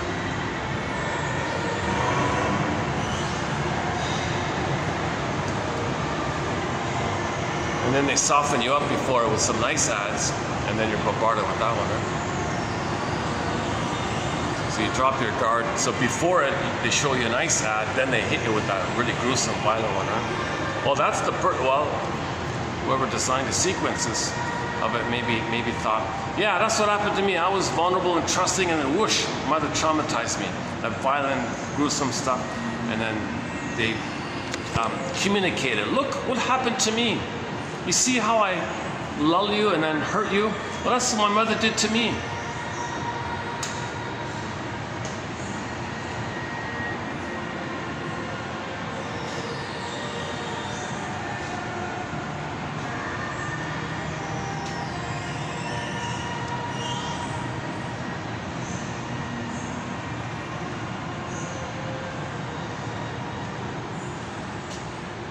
Still raining, yeah, still raining, okay. Well, it's too dark to go to the park anyways, right?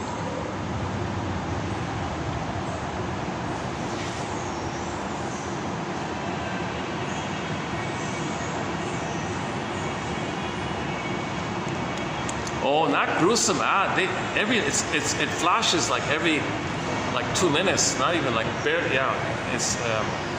It's not like every 10 minutes, it's not like every 20 minutes, every 2 minutes. And see, there's another sort of playgirl kind of song, the Cyndi Lauper, or Girls Just Want to Have Fun kind of thing, right? So a similar idea, right? I don't know the full lyrics, I haven't looked it up yet, but it's similar to, you know, it's a good song by Steve Miller, you know, Jungle Love, and the Ace of Base song, All That She Wants. So these are all playgirl songs. They're excited to allure the men, have fun, right, and reject them, okay, because it gives them the little white flower, the addiction. Narcissism is addictive. That's why they're having fun. They're addicted. It's a neurotic fun.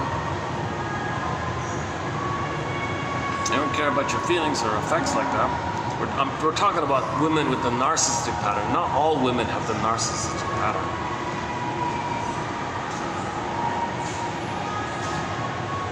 Maybe I can, let's see, I can just change.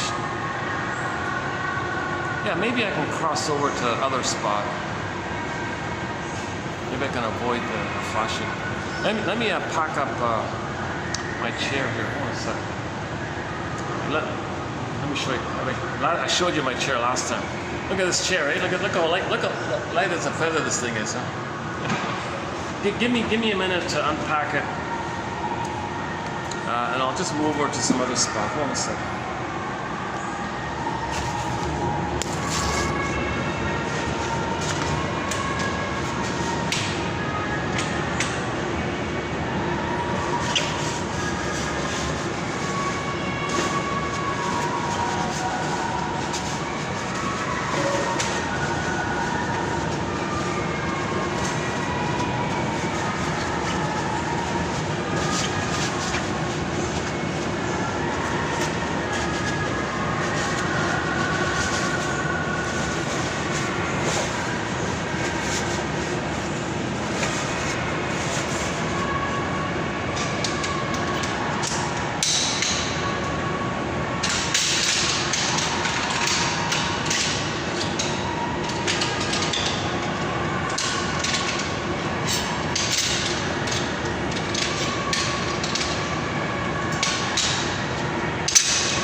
frame. That's the frame of the chair.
More light here.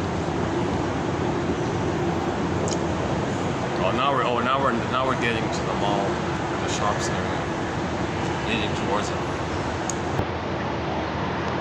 I just want to find a spot close up, and maybe in the meantime, if there's any final comments here. You see, these quotes are liberating. You know, these quotes validate what you sort of knew but didn't know. They help you to break free from this nonsense where you really believe that you're going to heal and cure the narcissist or something like that. But they're always dangling like the promise, like they're always fooling you like that. They're masters of playing on your feelings like that.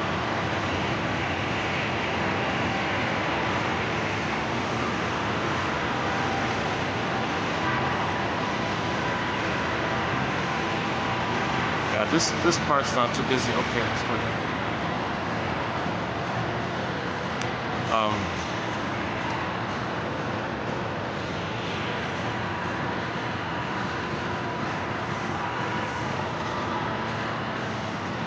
Another song we have is After All by the acoustic version of After All by Delirium. After all, she says, I'm so surprised. After all my efforts, you don't feel or get it. You don't want to join me on the quote-unquote human side of being human. You don't want mutuality. You don't want friendship. You don't want companionship. After all this effort on my end, oh my God. Well, he said, well, aren't you going to thank me? I gave you the opportunity to serve me. What are you talking about? You're not a baby in the uterus.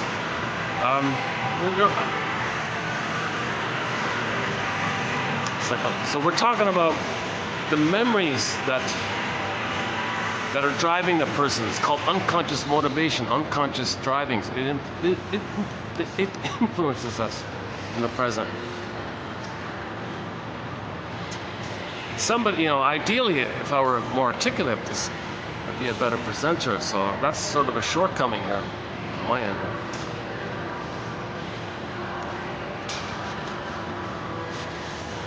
Yeah, don't be fooled just because somebody's articulate. That can just be a master deception, because a lot of people have a good command of the language and all that. That's to control you, maybe. You got to be careful like that, right? Yeah, here's a nice closing up here. Lots of light here. Yeah, good. I could put my chair here almost. Huh? Oh no.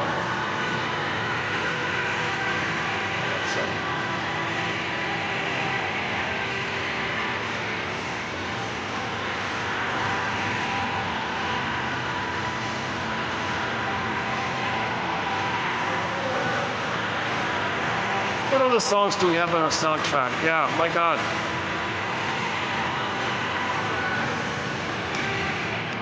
Yeah, this morning it was a news item that the band Supertramp is going to retire. Nobody died, they're just going to quit.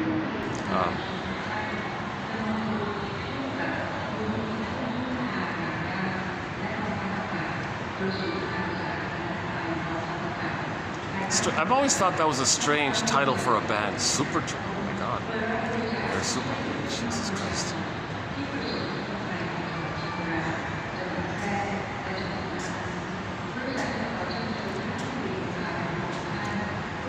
Maybe the baby felt very shamed by it. Maybe it's a very disparaging kind of reference.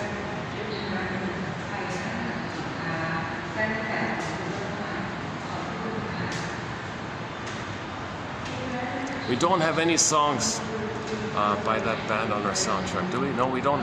No, we don't, right?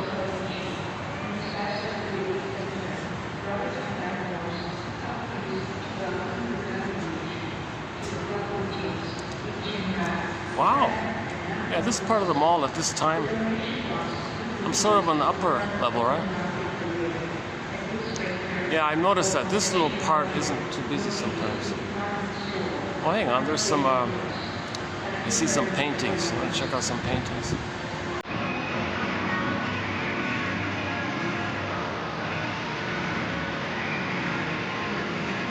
All right, the blue jay, the bluebird. Let's visit the bluebird of happiness is from within. The bluebird, Shirley Temple, the blue jay, the blue jay, the bluebird. That means joy. That's when joy, your feelings. Midnight blue, blue jay.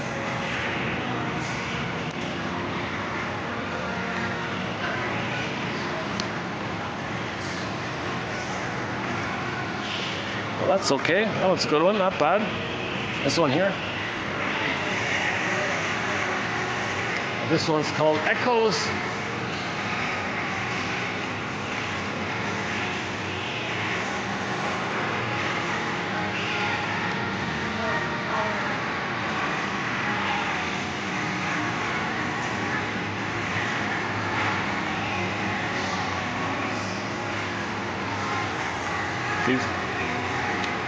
Oh, that one looks like a kid made, right?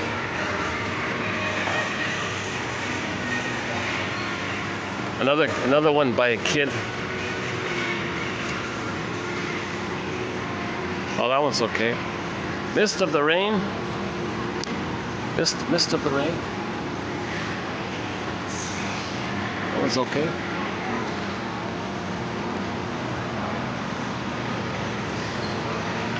Oh, some more. Hey, hang on.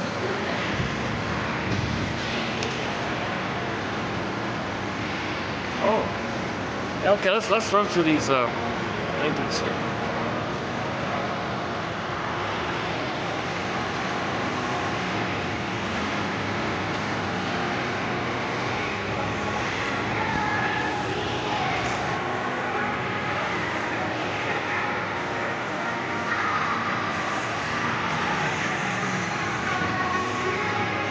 This is probably mostly for offices, maybe, or something, right? You might not have it in your home. Oh, this one maybe. Yeah, this one maybe. Oh, this one might be okay for the home. Maybe this one. Not that one. That's an office one, right? Well, that's okay. The red one's good. That's not too bad. No. Let's see. Any favorites here? Oh, this reminds me of the pine one, the leaning pine one, the Tom Thompson one, called the what's it called? Like the pine or something. This reminds me of it.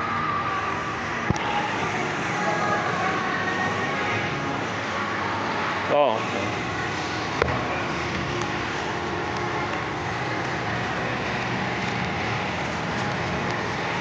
Ambiguity. Here's one called Ambiguity. Yeah. Here, this one's called Ambiguity. Yeah, see, the baby can handle ambiguity, so he splits it, either or. But when we heal, okay, it's a both and. There's an ambiguity, a confusion. Ambiguity means that you can do both ends, three-dimensional.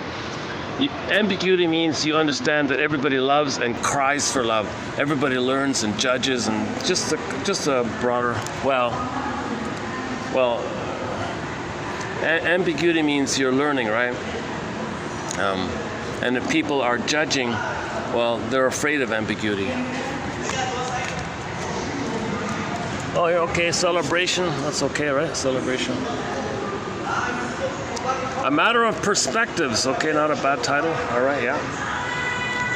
Narcissists. Narcissists cannot look at your perspective. No way. No way. that means there's no mother. If they're a person and they're not your breast, if they think you're not their breast, you're separate, they're abandoned, they're terrorized. Once they admit your humanness, they feel. Landscape in my mind. Oh, that's not a bad title. Landscape in my mind. All right. Dream away. Oh, dream away. Interesting titles here. Feeling blue. Here's one called Feeling Blue. Are you feeling blue? Oh yeah, we added it's a 1-minute song called "He's Got the Blues." Got the Blues from the Ally McBeal TV show. It's not on the CD or anything, but somebody posted a clip of it. Got the blues. So she's got the blues, he's got the blues. And what I like about that song is you got the Renee lady is in the middle singing it, and then he sings "I've got the blues," and she sings "I've got the blues," and she's in the middle like the therapist. Yeah, he's got the blues and she's got the blues. And I was thinking, wouldn't that be good for a therapist? Like if we had therapy songs, like couples therapy songs. Yeah, the wife here is saying this and the husband's saying this and here. Well, I'm the shrink here, I'm the shrink singer here. I'll give you an interpretation for you.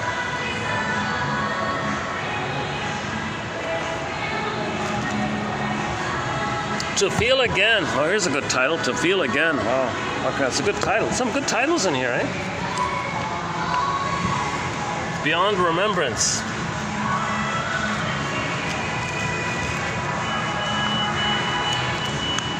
Oh, okay, flower one.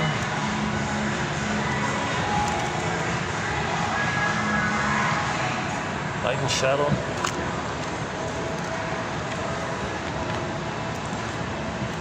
Equality on canvas. Okay. Any more? Oh, hang on, there's some more here. Doubt in Mind. Here's one that's called Doubt in Mind. Doubt in Mind. That reminds me of Roy Lichtenstein's painting called Stepping Out. Stepping Out. Check out the painting called Stepping Out by Roy Lichtenstein. And you see the two sides there. Okay. The denied soul is on the one side, the bright, vibrant eye, all the gold like that, the powerful like that, the vibrancy like that. And the guy, as a result, feels bland and sad and all this.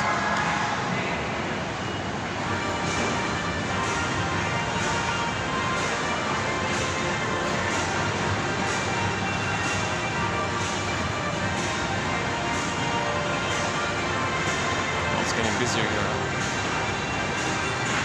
I've never walked through a mall before doing one of these videos. I don't want to freak anybody out with privacy issues. Let's go back to where we were. Let's go back to that green part.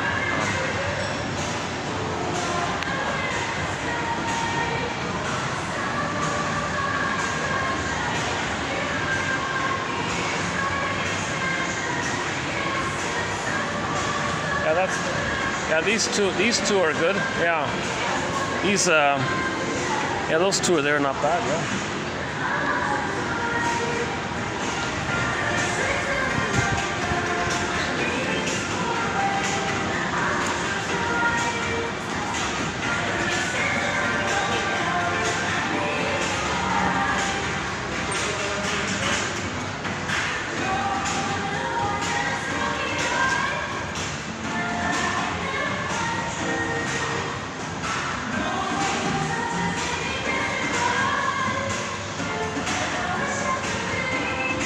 Well, let's see if we can get the giraffe in. They got this giraffe here. Hold on a second.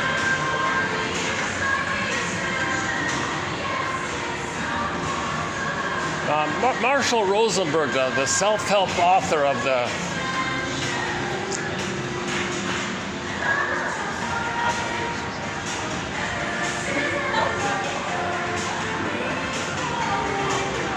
he likes to call making I statements giraffe language.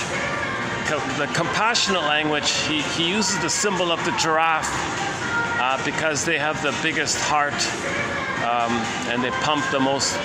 Giraffes have a huge heart, apparently, to pump all the blood like that. So he thinks compassionate language, making I statements is compassionate language. So he would refer to when you wear the giraffe ears inward, that's self-compassion. When you wear the giraffe puppet ears outward, that's compassion for others. Like this image here, that's compassion for others. But if you turn the ears around inward, then you have self-compassion kind of thing.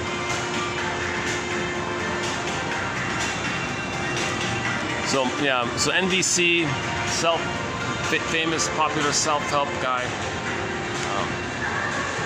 He doesn't teach psychoanalysis. He only teaches the one simple thing called Offner, O-F-N-R, how to make an I statement. So his main logo is the giraffe.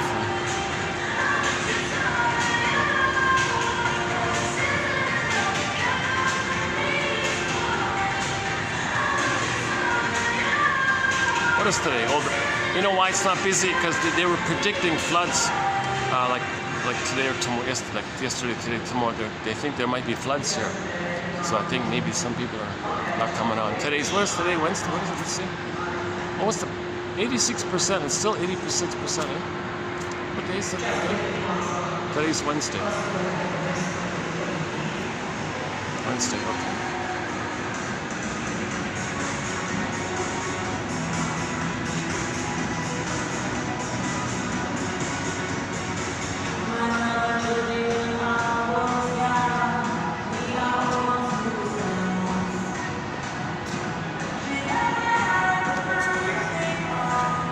I'm not sure if I'm going to have any other new kind of follow-up thoughts on here. Let's just close it up here. Thanks very much for the love of narrative medicine. I'll see you in part 6. Let's close up.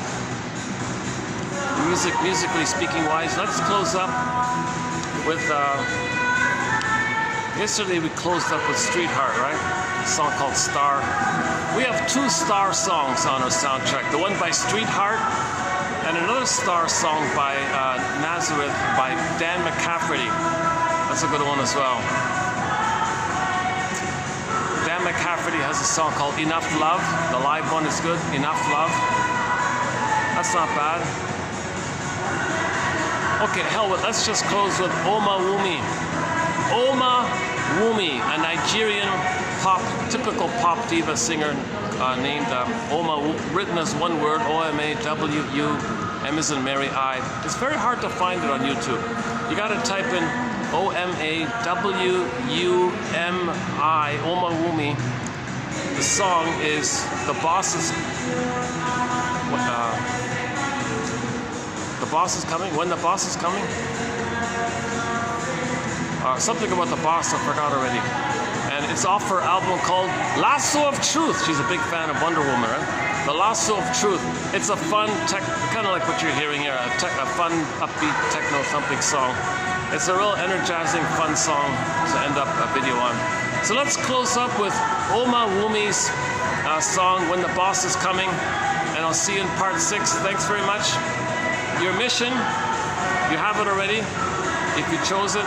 Once again, to read the 9 quotes here and pluck out one, make a note of it, should you choose to accept it.